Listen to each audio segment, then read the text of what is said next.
കാലത്തിൻ്റെ അന്ത്യത്തിലും ലോകം അതിൻ്റെ വിനാശത്തിലും പാഞ്ഞെടുക്കുന്ന യുഗസായാഹ്നത്തിൽ രക്ഷകൻ്റെ കൃപകളെ വാഴ്ത്തുവാൻ, ദൈവരാജ്യത്തിൻ്റെ സുവിശേഷത്തെ പ്രഘോഷിപ്പാൻ സ്വർഗം ഇവണ്ണം ഒരു നല്ല സായാഹ്നത്തെ ഒരുക്കി തന്ന വലിയ കൃപയോർത്ത് ഞാൻ രക്ഷകനെ വാഴ്ത്തുന്നു, സ്തുതിക്കുന്നു. 4 നൂറ്റാണ്ടോളമായി ഈ ദേശത്തിൻ്റെ നടുവിൽ സുവിശേഷത്തിൻ്റെ വ്യാപനത്തിനും ദൈവരാജ്യത്തിൻ്റെ വിസ്തീർണത്തിനും മാനവരാശിയുടെ രക്ഷയെയും മുൻകണ്ടുകൊണ്ട് ദൈവം നൽകിയ വെളിപ്പാടിനും ദർശനത്തിനും അനുസരണക്കേട് കാണിക്കാതെ അഹോരാത്രം അധ്വാനിക്കുകയും അനുനിരന്തരം പ്രാർത്ഥനയോടും കൂടെ സുവിശേഷ സായാഹ്നങ്ങൾ ഒരുക്കുന്ന അഭിഷക്ത നേതൃത്വത്തെ ഓർത്ത് ഞാൻ ദൈവത്തെ സ്തുതിക്കുന്നു. ഈ മീറ്റിങ്ങിലേക്ക് എന്നെ ക്ഷണിച്ച ബ്ലസ് കോവളത്തിൻ്റെ നിയോഗം ലഭിച്ച പാസ്റ്റർ ബാലു അവർകളോടുള്ള സ്നേഹവും ആദരവും നന്ദിയും അറിയിക്കുന്നു. അദ്ദേഹത്തോടൊപ്പം ഈ ശുശ്രൂഷയിലായിരിക്കുന്ന എക്സിക്യൂട്ടീവ്സിനെ ഓരോരുത്തരെയും വന്ദനം ചെയ്യുന്നു. അഹോരാത്രം അധ്വാനിക്കുന്ന ദൈവജനത്തിന് ദൈവം പ്രതിഫലം നൽകട്ടെ എന്ന് പ്രാർത്ഥിക്കുന്നു. ചാരത്തും ദൂരത്തുമായി ഈ ശബ്ദസീമയിൽ ഞങ്ങളെ ശ്രവിക്കുന്ന എല്ലാ മാന്യ ശ്രോതാക്കൾക്കും നിറഞ്ഞ സ്നേഹത്തോടും ആദരവോടും കൂടെ ക്രൈസ്തവ വന്ദനങ്ങളെ അറിയിച്ചു കൊള്ളുന്നു. ഞാൻ അയോഗ്യനാണെന്നും അപ്രാപ്തനാണെന്നുമുള്ള നല്ല തിരിച്ചറിവോടുകൂടെ ഈ സായാഹ്നത്തിൽ എൻ്റെ മേൽ പകർന്ന ദൈവകൃപയ്ക്ക് നന്ദി പറഞ്ഞുകൊണ്ട് എൻ്റെ അധരങ്ങളിലും എൻ്റെ ബുദ്ധിമണ്ഡലത്തിലും പകർന്ന ദൈവത്തിന് സ്തുതി പറഞ്ഞുകൊണ്ട് ഈ സായാഹ്നത്തിലെ ദൈവവചന ധ്യാനത്തിലേക്ക് വേഗത്തിൽ പ്രവേശിക്കുകയാണ്, ആമുഖം ദീർഘിപ്പിക്കാതെ. ഇന്ന് രാത്രികാലത്തെ നമ്മുടെ ധ്യാനത്തിനായി സുപരിചിതമായ ഒരു വേദഭാഗത്തിലേക്ക് ഞാൻ നിങ്ങളെ കൊണ്ടുപോവുകയാണ്. 4-ാം സങ്കീർത്തനത്തിൻ്റെ അവസാന വാക്യം, 4-ാം സങ്കീർത്തനം അതിൻ്റെ 8-ാം വാക്യം. ആ വാക്യം ഇങ്ങനെയാണ് എഴുതിയിരിക്കുന്നത്: ഞാൻ സമാധാനത്തോടെ കിടന്നുറങ്ങും, നീയല്ലോ യഹോവേ എനിക്ക് നിർഭയം വസിക്കുമാറാക്കുന്നത്. 4-ാം സങ്കീർത്തനം ഒരു പ്രാർത്ഥനയ്ക്ക് മറുപടി ലഭിച്ച ഭക്തൻ്റെ പ്രാർത്ഥനയാണ്. ഞാൻ ഒരിക്കൽ കൂടെ പറയട്ടെ, പ്രാർത്ഥനയ്ക്ക് മറുപടി ലഭിച്ച ഭക്തൻ്റെ പ്രാർത്ഥനയാണ്. ഒരിക്കൽ പ്രാർത്ഥനയ്ക്ക് മറുപടി ലഭിച്ചതുകൊണ്ട്, ഒരിക്കൽ തൻ്റെ വിഷയത്തിന് വിടുതലുണ്ടായതുകൊണ്ട് തൻ്റെ പ്രാർത്ഥന അവസാനിച്ചില്ല, താൻ പിന്നെയും പ്രാർത്ഥനയിൽ വർദ്ധിക്കുകയാണ്. ആ സങ്കീർത്തനം ആരംഭിക്കുന്നത് ഇങ്ങനെയാണ്: ദൈവമേ, ഞാൻ വിളിക്കുന്നു, എനിക്കൊരു മറുപടി വേണം. ഒരു മറുപടിക്ക് വേണ്ടി ദൈവത്തോട് പ്രാർത്ഥിക്കുന്ന ഒരു ഭക്തനെയാണ് അതിൻ്റെ പ്രാരംഭത്തിങ്കൽ കാണുവാൻ കഴിയുന്നത്. എന്നാൽ ആ സങ്കീർത്തനം ഉടനീളം നാം പരിശോധിച്ചു കഴിഞ്ഞാൽ തൻ്റെ പ്രാർത്ഥനകൾക്ക് ഇന്നലകളിൽ ലഭിച്ച മറുപടികളെ ഉയർത്തിക്കാട്ടിക്കൊണ്ടാണ് താൻ പ്രാർത്ഥനയുടെ ഓരോ വാചകങ്ങളും പറയുന്നത്. ഒന്നാമതായി താൻ പറയുകയാണ്, ഞാൻ ഒരു കാലത്ത് വളരെയേറെ ഞെരുക്കത്തിലിരുന്നവനാണ്. എന്നാൽ ഞെരുക്കത്തിലിരുന്നപ്പോൾ ഞാൻ യഹോവയെ വിളിച്ചു, ഞാൻ പ്രാർത്ഥിച്ചു. ആ പ്രാർത്ഥനയിൽ ദൈവം എന്നോട് തോന്നിയ കൃപയാൽ ഞാൻ ഞെരുക്കത്തിൽ നിന്ന് വിശാലതയിലേക്ക് കടന്നു വന്നു. 3-ാം വാക്യത്തിലേക്ക് വരുമ്പോൾ താൻ പറയുകയാണ്, ഞാൻ കുടുംബത്തിൽ തള്ളപ്പെട്ടവനായിരുന്നു, സഹോദരങ്ങളുടെ ഇടയിൽ വെറുക്കപ്പെട്ടവനായിരുന്നു. എൻ്റെ അപ്പൻ എന്നെ തൻ്റെ കുടുംബത്തിൽ ഉൾക്കൊള്ളിക്കാൻ കഴിയാത്തതുകൊണ്ട് ദൂരെ ഒരു മരുഭൂമിയിൽ കുറച്ചാടുകളെ തന്ന് എന്നെ അവിടേക്ക് ഒഴിവാക്കി വിട്ടതായിരുന്നു. എന്നാൽ ആ ഏകാന്തതയിലും ഒറ്റപ്പെടലിലും ഞാൻ പ്രാർത്ഥിക്കുന്നവനായിരുന്നു. ആകയാൽ അന്നാളുകളിൽ ദൈവം എന്നെ തനിക്ക് വേണ്ടി വേർതിരിച്ചിരിക്കുന്നു. എന്തു മനോഹരമായിട്ടാണ് താൻ പറയുന്നത്. ഞാൻ ഞെരുക്കത്തിലിരുന്നവനായിരുന്നു, എന്നാൽ ദൈവം എനിക്ക് വിശാലത വരുത്തി. ഞാൻ തള്ളപ്പെട്ടവനായിരുന്നു, എന്നാൽ ദൈവം എന്നെ തനിക്കായി വേർതിരിച്ചിരിക്കുന്നു എന്ന് പറയുകയാണ്. എന്നിട്ട് അതിൻ്റെ 7-ാം വാക്യത്തിലേക്ക് വരുമ്പോൾ താൻ പറയുകയാണ്, മാനുഷികമായ കാലങ്ങൾക്കനുസരിച്ച്, സീസണുകൾക്കനുസരിച്ച് മാറിപ്പോകുന്നതായ ധാന്യത്തിൻ്റെയും വീഞ്ഞിൻ്റെയും സന്തോഷങ്ങളിൽ മനുഷ്യൻ മതിമറക്കുന്നത് കണ്ടപ്പോൾ ഇദ്ദേഹം ഇപ്പുറത്തിരുന്ന് ചിരിക്കുകയാണ്. മുന്തിരിവള്ളി തളിർത്ത് പൂത്ത് അതിനകത്തു നിന്ന് ചക്കിനകത്താട്ടിയെടുക്കുന്നതായ വീഞ്ഞിൻ്റെ രസം കുറേ കഴിയുമ്പോൾ തീർന്നു പോകും. ധാന്യം വർദ്ധിക്കും, കളപ്പുരകൾ നിറയും. എന്നാൽ അടുത്ത വിതയുടെ കാലമാകുമ്പോഴേക്കും പിന്നെയും കളപ്പുരകൾ ശൂന്യമാകും. ആ ക്ഷണികമായ സന്തോഷത്തെ കണ്ട് ഭക്തൻ പറയുകയാണ്, എന്നാൽ അതിലപ്പുറമായ ഒരു സന്തോഷം എനിക്ക് ലഭിച്ചു. കണ്ടോ, വിശാലത ലഭിച്ചതായ ഒരു മനുഷ്യൻ, കർത്താവിനാൽ വേർതിരിക്കപ്പെട്ട് ചേർക്കപ്പെട്ടതായ ഒരു മനുഷ്യൻ, മാത്രമല്ല ഹൃദയത്തിൽ സന്തോഷം ലഭിച്ച ഒരു മനുഷ്യൻ. ഈ 3 അനുഗ്രഹങ്ങൾക്ക് അടുത്തതായി അവസാന വാക്യത്തിൽ താൻ 2 അനുഗ്രഹങ്ങൾ പറയുകയാണ്. ഞാൻ സമാധാനത്തോടെ കിടന്നുറങ്ങും. ദൈവം എന്നെ നിർഭയം വസിക്കുമാറാക്കും. എന്ത് മനോഹരമായിരിക്കുന്ന ഒരു വാചകമാണ് താൻ പറയുന്നത്. ഞാൻ സമാധാനത്തോടെ കിടന്നുറങ്ങും, ഞാൻ സമാധാനത്തോടെ കിടന്നുറങ്ങും. കേൾക്കുമ്പോൾ ഒരുപക്ഷെ നമുക്ക് അത്ര ആവേശം തോന്നുന്നില്ലായിരിക്കാം. കാരണം കൃപയാൽ ഈ അനുഗ്രഹം നാം ഓരോരുത്തരും അനുഭവിക്കുന്നവരാണ്. എന്നാൽ ആർക്ക് ഇത് പറയുവാൻ കഴിയും, ഞാൻ സമാധാനത്തോടെ കിടന്നുറങ്ങുമെന്ന്? ഇന്ന് ഭാരതത്തിലെ ഏറ്റവും വലിയ സമ്പന്നനെന്ന് പറയുന്നത് ധീരുഭായ് അംബാനിയുടെ മൂത്ത മകൻ മുകേഷ് അംബാനിയാണ്. ഏതാണ്ട് 9.5 ലക്ഷം കോടി രൂപയുടെ ആസ്തി തനിക്കുണ്ടെന്നാണ് കണക്ക് പറയുന്നത്. 9.5 ലക്ഷം കോടി രൂപയുടെ. എന്നാൽ 9.5 ലക്ഷം കോടി രൂപയുടെ ആസ്തിയുള്ള അംബാനിയുടെ അടുക്കൽ ഇന്ന് രാത്രി സമാധാനത്തോടെ കിടന്നുറങ്ങുമെന്ന് താങ്കൾക്ക് ഉറപ്പുണ്ടോ എന്ന് ചോദിച്ചാൽ അദ്ദേഹം പറയും, എനിക്കത് ഉറപ്പ് പറയാൻ കഴിയുകയില്ല. കണ്ടോ, സമ്പത്തിൻ്റെ ബഹുത്വം കൊണ്ട് ഒരു മനുഷ്യന് സമാധാനത്തോടെ ഉറങ്ങുവാൻ കഴിയുമെന്ന് ഉറപ്പില്ല. ലോകത്തിൽ മാത്രം താമസിച്ചാൽ പോരാ, ബഹിരാകാശത്ത് കൂടുണ്ടാക്കി താമസിക്കുവാൻ കഴിയുമെന്ന്, ചൊവ്വയിലും ചന്ദ്രനിലും വീട് പണിയുവാൻ കഴിയുമെന്ന് സ്വപ്നം കണ്ടുകൊണ്ട് ഭൂമിയിൽ നിന്ന് ബഹിരാകാശത്തിലേക്ക് റോക്കറ്റ് വിക്ഷേപിക്കുന്ന എലോൺ മസ്ക് എന്ന് പറയുന്ന അമേരിക്കൻ പൗരൻ്റെ അടുക്കൽ ചോദിക്കാം, ലോകത്തെ മുഴുവനും കീഴ്പ്പെടുത്തുന്ന ബുദ്ധിക്കകത്ത് നിൽക്കുന്ന എലോൺ മസ്കെ, ഇന്ന് രാത്രി നീ സമാധാനത്തോടെ കിടന്നുറങ്ങുമോ എന്ന് ചോദിച്ചാൽ അദ്ദേഹം പറയും, ലോകം കൊതിക്കുന്ന ടെസ്ല കാറുകൾ ഞാനാണ് നിർമ്മിക്കുന്നത്, ബഹിരാകാശമെത്തുന്ന റോക്കറ്റുകൾ ഞാനാണ് നിർമ്മിക്കുന്നത്. അമേരിക്കയുടെ സാങ്കേതിക വിദ്യ മുട്ടുകുത്തിയപ്പോൾ അവിടെയും എൻ്റെ റോക്കറ്റ് അയച്ചാണ് ഞാൻ സുനിത വില്യംസിനെയും കൂടെയുള്ളവരെയും ബഹിരാകാശത്ത് നിന്ന് നിലത്തിറക്കിയത്. പക്ഷേ ഇന്ന് രാത്രി സമാധാനത്തോടെ കിടന്നുറങ്ങുമെന്ന് എനിക്ക് ഉറപ്പ് പറയാൻ കഴിയത്തില്ല.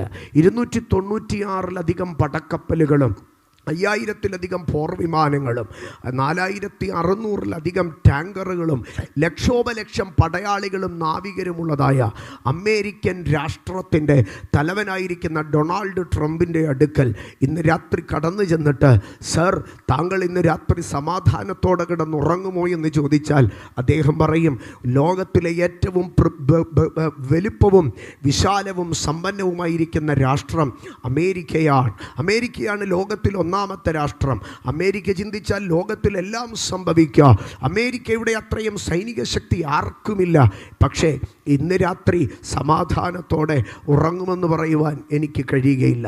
ഉലകം കണ്ട എക്കാലത്തെയും ചരിത്ര പുരുഷന്മാരുടെ അടുക്കൽ നിങ്ങൾ ചോദിച്ചു നോക്ക്. ലോക ബുദ്ധിയുടെ, ലോകത്തിൻ്റെ താത്വികതയുടെ ഈറ്റില്ലമെന്ന് പറയുന്നത് ഗ്രീസാണ്, യവന സാമ്രാജ്യമാണ്. അവിടെയാണ് ലോകത്തിലെ ഏറ്റവും വലിയ തത്വചിന്തകർ എഴുന്നേറ്റിട്ടുള്ളത്. ആ തത്വചിന്തകരിൽ ഏറ്റവും പ്രമുഖനായിരുന്നു സോക്രട്ടീസ്. ലോകം കണ്ട ഏറ്റവും ബുദ്ധിരാക്ഷസൻ സോക്രട്ടീസ് എന്നാണ് പറയുന്നത്. സോക്രട്ടീസിൻ്റെ അടുക്കൽ ഒന്ന് ചോദിക്കാം, സോക്രട്ടീസ്, ഇന്ന് രാത്രി താങ്കൾ സമാധാനമായി ഉറങ്ങുമെന്ന് താങ്കൾക്ക് ഉറപ്പുണ്ടായിരുന്നു? താൻ പറയും, ഇല്ല, ഇന്ന് രാത്രി സമാധാനമായി ഉറങ്ങുവാൻ കഴിയുമെന്ന് എനിക്ക് ഒരു ഉറപ്പുമില്ലായിരുന്നുവെന്ന്. എൻ്റെ സഹോദരങ്ങളെ, സാങ്കേതിക വിദ്യയുടെ ഉന്നമനം കൊണ്ടൊക്കെ മനുഷ്യന് സമാധാനമായി ഉറങ്ങുവാൻ കഴിഞ്ഞിരുന്നുവെങ്കിൽ ഇന്ന് മനുഷ്യരെല്ലാം സുന്ദരമായി ഉറങ്ങിയേനെ. എന്നാൽ സാങ്കേതിക വിപ്ലവം വർദ്ധിച്ചു വന്നപ്പോൾ മനുഷ്യൻ്റെ കരങ്ങളിൽ സാങ്കേതിക വിദ്യയുടെ വിപ്ലവങ്ങൾ കരങ്ങളിൽ ഒതുങ്ങുന്ന കാലഘട്ടം വന്നപ്പോൾ മനുഷ്യൻ അധികം ഉറക്കം നഷ്ടപ്പെടുകയാണ്. ലോകത്തിൻ്റെ ആഗോള മാനസിക വ്യവസ്ഥ എടുത്തു നോക്കിക്കഴിഞ്ഞാൽ 7 പേരിൽ ഒരാൾക്ക് മാനസിക തകരാറുണ്ടെന്നാണ് പഠനങ്ങൾ പറയുന്നത്. 7 പേരിൽ ഒരാൾക്ക് മാനസിക തകരാറുണ്ടെന്ന്. ഇന്ത്യയിലേക്ക് കടന്നു വന്നു കഴിഞ്ഞാൽ അത് പറയുന്നത് 100 പേരിൽ 14 പേർക്ക് മാനസിക തകർച്ച ഉണ്ടെന്നാണ് പറയുന്നത്. ഇനി കേരളത്തിലേക്ക് വന്നു കഴിഞ്ഞാൽ 10 പേരിൽ ഒരാൾക്ക് എന്തുണ്ടെന്നാണ് പറയുന്നത്, മാനസിക അസ്വാസ്ഥ്യമുണ്ടെന്നാണ് പറയുന്നത്. ഇതിലേറിയ പങ്ക് ഉയർന്ന സാങ്കേതിക വിദ്യക്കകത്ത് പടുത്തുയർത്തിയ മൊബൈലിനകത്തും ഇൻ്റർനെറ്റിനകത്തും യൂട്യൂബിനകത്തും സോഷ്യൽ മീഡിയക്കകത്തും നിരന്തരം ഗെയിം പ്ലാറ്റ്ഫോമുകളിൽ കളിച്ച് മനുഷ്യൻ്റെ സ്വസ്ഥത നഷ്ടപ്പെടുകയാണ്. സമാധാനമുണ്ടാകാൻ വേണ്ടി ഏതെങ്കിലും കലാകായിക പരിപാടികളെ സംഘടിപ്പിച്ച് മനുഷ്യന് സമാധാനമുണ്ടാക്കാമോ എന്ന് ചിന്തിച്ചു കഴിഞ്ഞാൽ സ്തോത്രം, അങ്ങനെയെങ്കിൽ ഈ കാലഘട്ടത്തിലായിരുന്നു ഏറ്റവും സമാധാനമുണ്ടായിരുന്നത്. വർഷത്തിൽ 3-4 സിനിമകൾ മാത്രം ചിത്രീകരിക്കപ്പെട്ട് ജില്ലയിൽ ഒന്നോ രണ്ടോ തിയേറ്ററുകൾ കുടില് കെട്ടിയതുപോലെ കൊട്ടിലുകൾ കെട്ടി സിനിമ കൊട്ടക എന്ന് പറഞ്ഞ ഇടത്തു നിന്ന് മൾട്ടിപ്ലക്സ് തിയേറ്ററുകളും ഒരു ക്യാമ്പസിനകത്ത് തന്നെ 3-4 തിയേറ്ററുകളോ ഒരു മാസം തന്നെ 100 കണക്കിന് ചിത്രങ്ങളും ചിത്രീകരിക്കപ്പെട്ട് അത് മനുഷ്യൻ്റെ വിനിമയ സംവിധാനത്തിലെത്തി.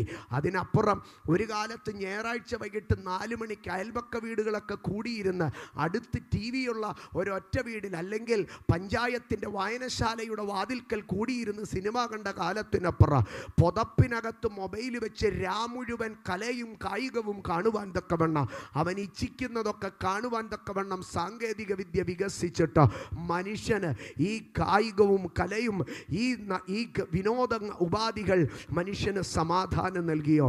ഇല്ല സഹോദരങ്ങളെ, സമ്പത്ത് മനുഷ്യന് സമാധാനം നൽകിയില്ല. സാങ്കേതികത്വം മനുഷ്യന് സമാധാനം നൽകിയില്ല.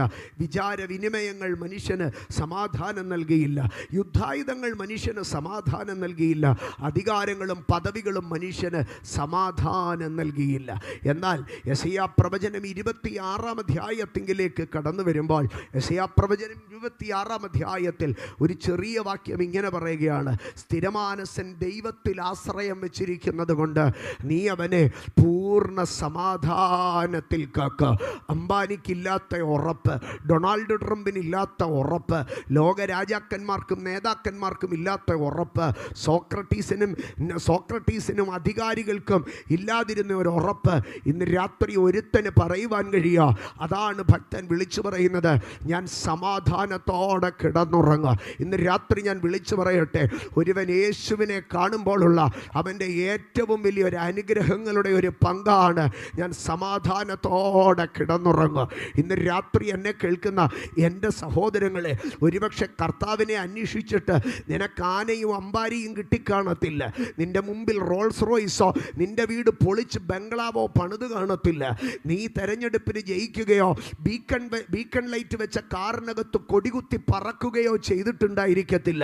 പക്ഷേ ഒരു യഥാർത്ഥ ദൈവ പൈതലിന് ദൈവം നൽകുന്ന അനുഗ്രഹം ബീക്കൺ ലൈറ്റും കൊടിവെച്ച് പറക്കുന്ന കാറോ ബംഗ്ലാവുകളോ ആനയും അമ്പാരിയും നെറ്റിപ്പട്ടവും ചെണ്ടമേളവുമല്ല. അതിനപ്പുറം ഇതിൻ്റെയൊക്കെ ആരവമൊഴിയുമ്പോഴോ ദേശത്തിൽ ഇരുട്ട് വ്യാപരിച്ച് സൂര്യൻ പടിഞ്ഞാറേ കാലത്തിൽ അസ്തമിച്ചു പോകുമ്പോഴോ ഇരുട്ട് വ്യാപരിക്കുമ്പോഴും അവൻ്റെ മനസ്സിനകത്ത് ഇരുട്ട് പിടിക്കാതെ സമാധാനത്തോടെ അവന് കിടന്നുറങ്ങുവാൻ കഴിയുമെങ്കിൽ അതാണ് ഒരു മനുഷ്യൻ്റെ ജീവിതത്തിലെ ഏറ്റവും വലിയ ഭാഗ്യം. സമാധാനത്തോടെ കിടന്നുറങ്ങുമെന്ന് പറയുമ്പോൾ അതിന് 2 ഭാഗങ്ങളുണ്ട്. ഒന്ന്, ഓരോ ദിവസവും ഒരു മനുഷ്യൻ സമാധാനത്തോടെ കിടന്നുറങ്ങും. എന്നാൽ ഈ ജീവിതമെന്ന യാത്ര ഒരു നാളിൽ തീരും സഹോദരങ്ങളെ. ആമേൻ. കരഞ്ഞമ്മയുടെ ഉദരത്തിൽ നിന്ന് സൂര്യോദയം കണ്ട് പുറത്തിറങ്ങുന്ന ഒരു കൊച്ചു ശിശു ജീവിതത്തിൻ്റെ ഒരു ദിവസത്തിൻ്റെ യാമങ്ങളും നാഴികകളും താണ്ടി മുന്നേറുന്നത് പോലെ ജീവിതത്തിൻ്റെ ബാല്യവും കൗമാരവും യൗവനവും കടന്ന് വാർദ്ധക്യത്തിൻ്റെ ജരാനരകൾ ബാധിച്ച ശരീരം വിട്ട് ജീവിതത്തിൻ്റെ സായാഹ്നത്തിലേക്ക് കടന്നു വരുമ്പോൾ ദേഹമെന്ന ഈ ചെറിയ കൂടാര ഈ ഭൂമിയിൽ ഉപേക്ഷിച്ച് അവൻ നിത്യവിശ്രാമത്തിലേക്ക് കടന്നു പോകുമ്പോൾ ഞാൻ സമാധാനത്തോടെ കിടന്നുറങ്ങുമെന്ന് ഒരു മനുഷ്യന് പറയുവാൻ കഴിയണമെങ്കിൽ മരണമെന്ന ഒടുക്കത്തെ ശത്രു മരണവാതിൽ അവൻ്റെ മുൻപാകെ തുറക്കുമ്പോൾ ഇതാ ഞാൻ സമാധാനത്തോടെ പോകുന്നുവെന്ന് പറയുവാൻ ഒരു മനുഷ്യൻ്റെ വിദ്യാഭ്യാസവും സമ്പത്തോ സ്ഥാനവും മാനവും പുകഴ്ചയും അവനെ പ്രാപ്തനാക്കത്തില്ല. എന്നാൽ BC 500-കളിൽ ബാബിലോൺ സാമ്രാജ്യം ലോകത്തെ ഭരിക്കുന്ന കാലത്ത്, കൽദയ സംസ്കാരം ലോകത്തെ പിടിച്ചമർത്തിയ കാലത്ത് യഹൂദ്യ ദേശത്ത് നിന്ന് ഒരു ബാലനായി പിടിക്കപ്പെട്ടുകൊണ്ട് പ്രവാസിയായി അന്യദേശത്തേക്ക് കടന്നുപോയി. ബാബിലോൺ സാമ്രാജ്യം തകർന്നിട്ടും മരണം കാണാതെ പേർഷ്യ സാമ്രാജ്യത്തിൻ്റെ ആരംഭ നാളുകൾ വരെയോ ആയുസ്സോടിരുന്ന പ്രാർത്ഥനയുള്ളൊരു മനുഷ്യനായിരുന്നു ദാനിയേൽ.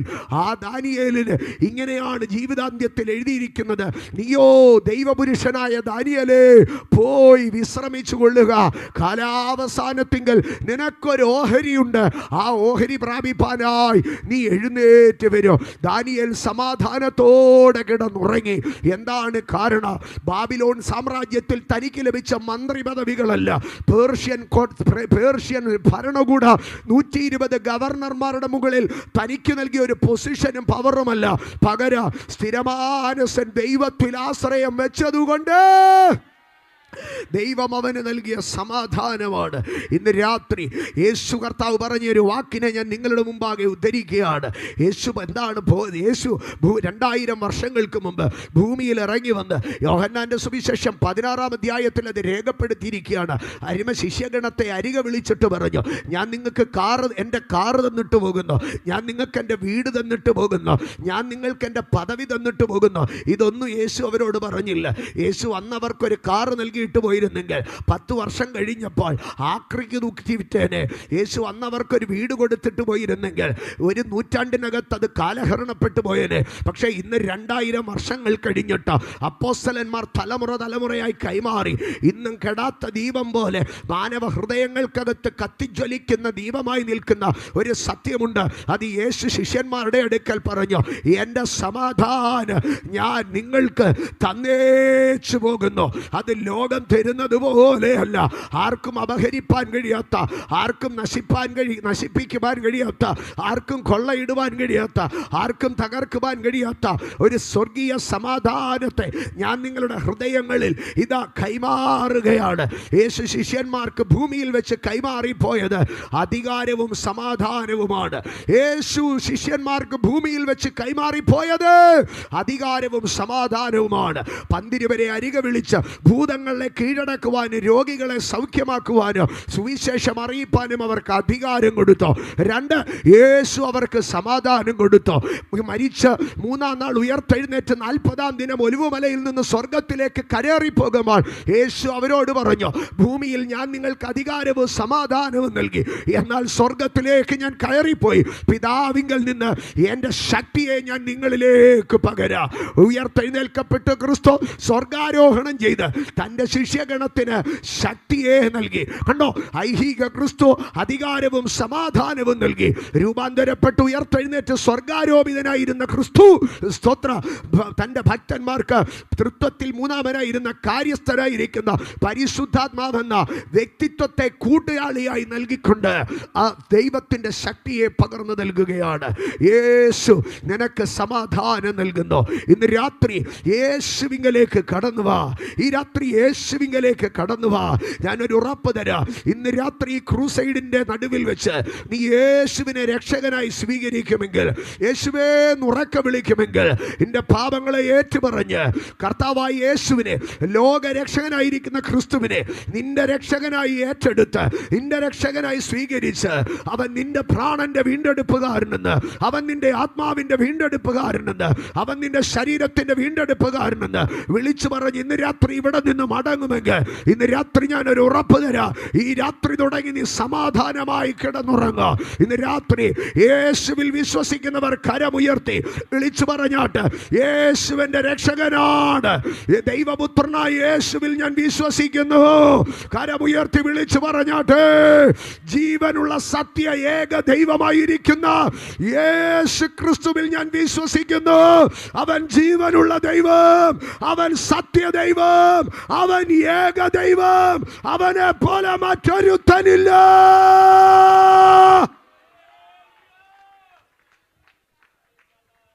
സ്ഥിരമാനസൻ നിന്നിൽ ആശ്രയിക്കുന്നത് കൊണ്ട് നീ അവനെ പൂർണ്ണ സമാധാനത്തിൽ കൽക്കും.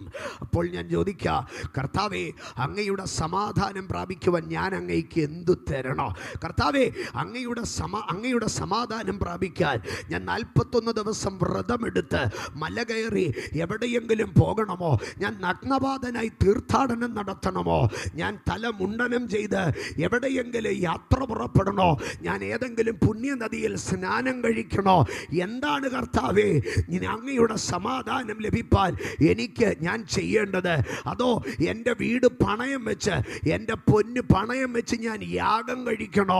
ഞാൻ പ്രതിവിധിക്കായി പൂജകൾ ചെയ്യണോ? ഞാൻ പൂവ് കൊണ്ടുവരണോ? ഞാൻ എണ്ണ കൊണ്ടുവരണോ?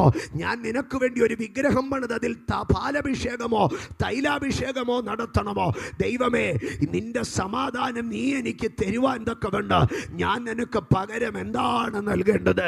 കർത്താവ് അവിടെ ഇങ്ങനെ പറയുകയാണ്, നീ എന്നിൽ ആശ്രയിക്കുന്നുവെങ്കിൽ ഞാൻ നിനക്ക് സമാധാനം നൽകാം.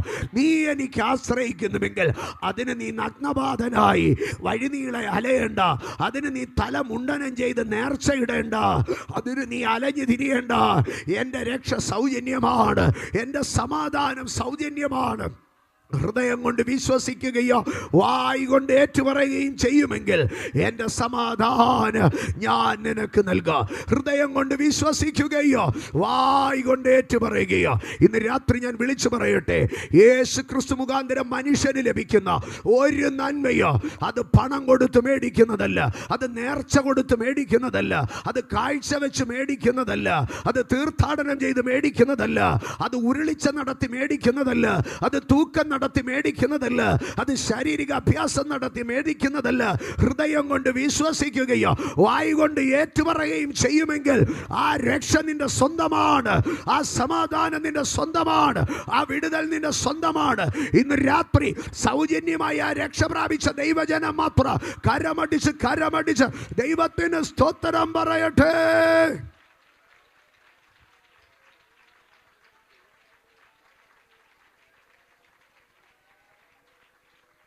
അങ്ങനെയെങ്കിൽ അടുത്ത ഭാഗം ഞാൻ ചോദിക്കുകയാണ്, കർത്താവിന് എങ്ങനെയാണ് ഒരു മനുഷ്യൻ്റെ ജീവിതത്തിൽ സമാധാനം ഉണ്ടാക്കാൻ കഴിയുന്നത്? യേശു മനുഷ്യന് സമാധാനം നൽകുന്നുവെന്ന് പറയുന്നു. എന്നാൽ അടുത്ത ചോദ്യം ഞാൻ ഉന്നയിക്കുകയാണ്, എങ്ങനെ യേശുവിന് മനുഷ്യന് സമാധാനം കൊടുക്കാൻ കഴിയുക? വിശുദ്ധ തിരുവെഴുത്ത് അതിന് വ്യക്തമായ മറുപടി നൽകുന്നുണ്ട്. എങ്ങനെയാണ് യേശു മനുഷ്യ ഹൃദയത്തിൽ സമാധാനം നൽകുന്നതെന്ന് വിശുദ്ധ പൗലോസ്, 1-ാം നൂറ്റാണ്ടിലെ യേശു ശിഷ്യനും അപ്പോസ്തലനുമായിരുന്ന വിശുദ്ധ പൗലോസ്, അദ്ദേഹം കൊലോസ്യ എന്ന് പറയുന്ന അക്കാലത്തെ ഏറ്റവും മനോഹരമായിരുന്ന പട്ടണങ്ങളിലൊന്നായ കൊലോസ്യ പട്ടണത്തിലേക്ക് താൻ ഒരു ലേഖനം എഴുതുകയാണ്. ആ ലേഖനം എഴുതുമ്പോൾ മനുഷ്യ സമൂഹത്തിന് എങ്ങനെയാണ് ദൈവം സമാധാനം പങ്കുവയ്ക്കുന്നത്, സമാധാനം പകരുന്നതെന്ന് എഴുതിയിട്ടുണ്ട്. കൊലോസ്യ ലേഖനം 1-ാം അധ്യായം അതിൻ്റെ 20-ാം വാക്യത്തിലേക്ക് കടന്നു വരുമ്പോൾ അവിടെ ഇങ്ങനെയാണ് എഴുതിയിരിക്കുന്നത്, അവൻ ക്രൂശിൽ ചൊരിഞ്ഞ രക്തം കൊണ്ട് അവൻ മുഖാന്തരം സമാധാനമുണ്ടാക്കി. യേശുവേ, അങ്ങ് എങ്ങനെയാണ് ഞങ്ങൾക്ക് സമാധാനം നൽകുന്നത്? യേശുവേ, അങ്ങ് എങ്ങനെയാണ് ഭൂമിയിൽ സമാധാനം വരുത്തുന്നത്? യേശു പറഞ്ഞു, ഞാൻ ക്രൂശിൽ ചൊരിഞ്ഞ രക്തം കൊണ്ട് മനുഷ്യന് സമാധാനത്തെ നൽകുകയാണ്. അമേ, യേശു ചൊരിഞ്ഞ രക്തത്തിനകത്ത് സമാധാനമുണ്ട്.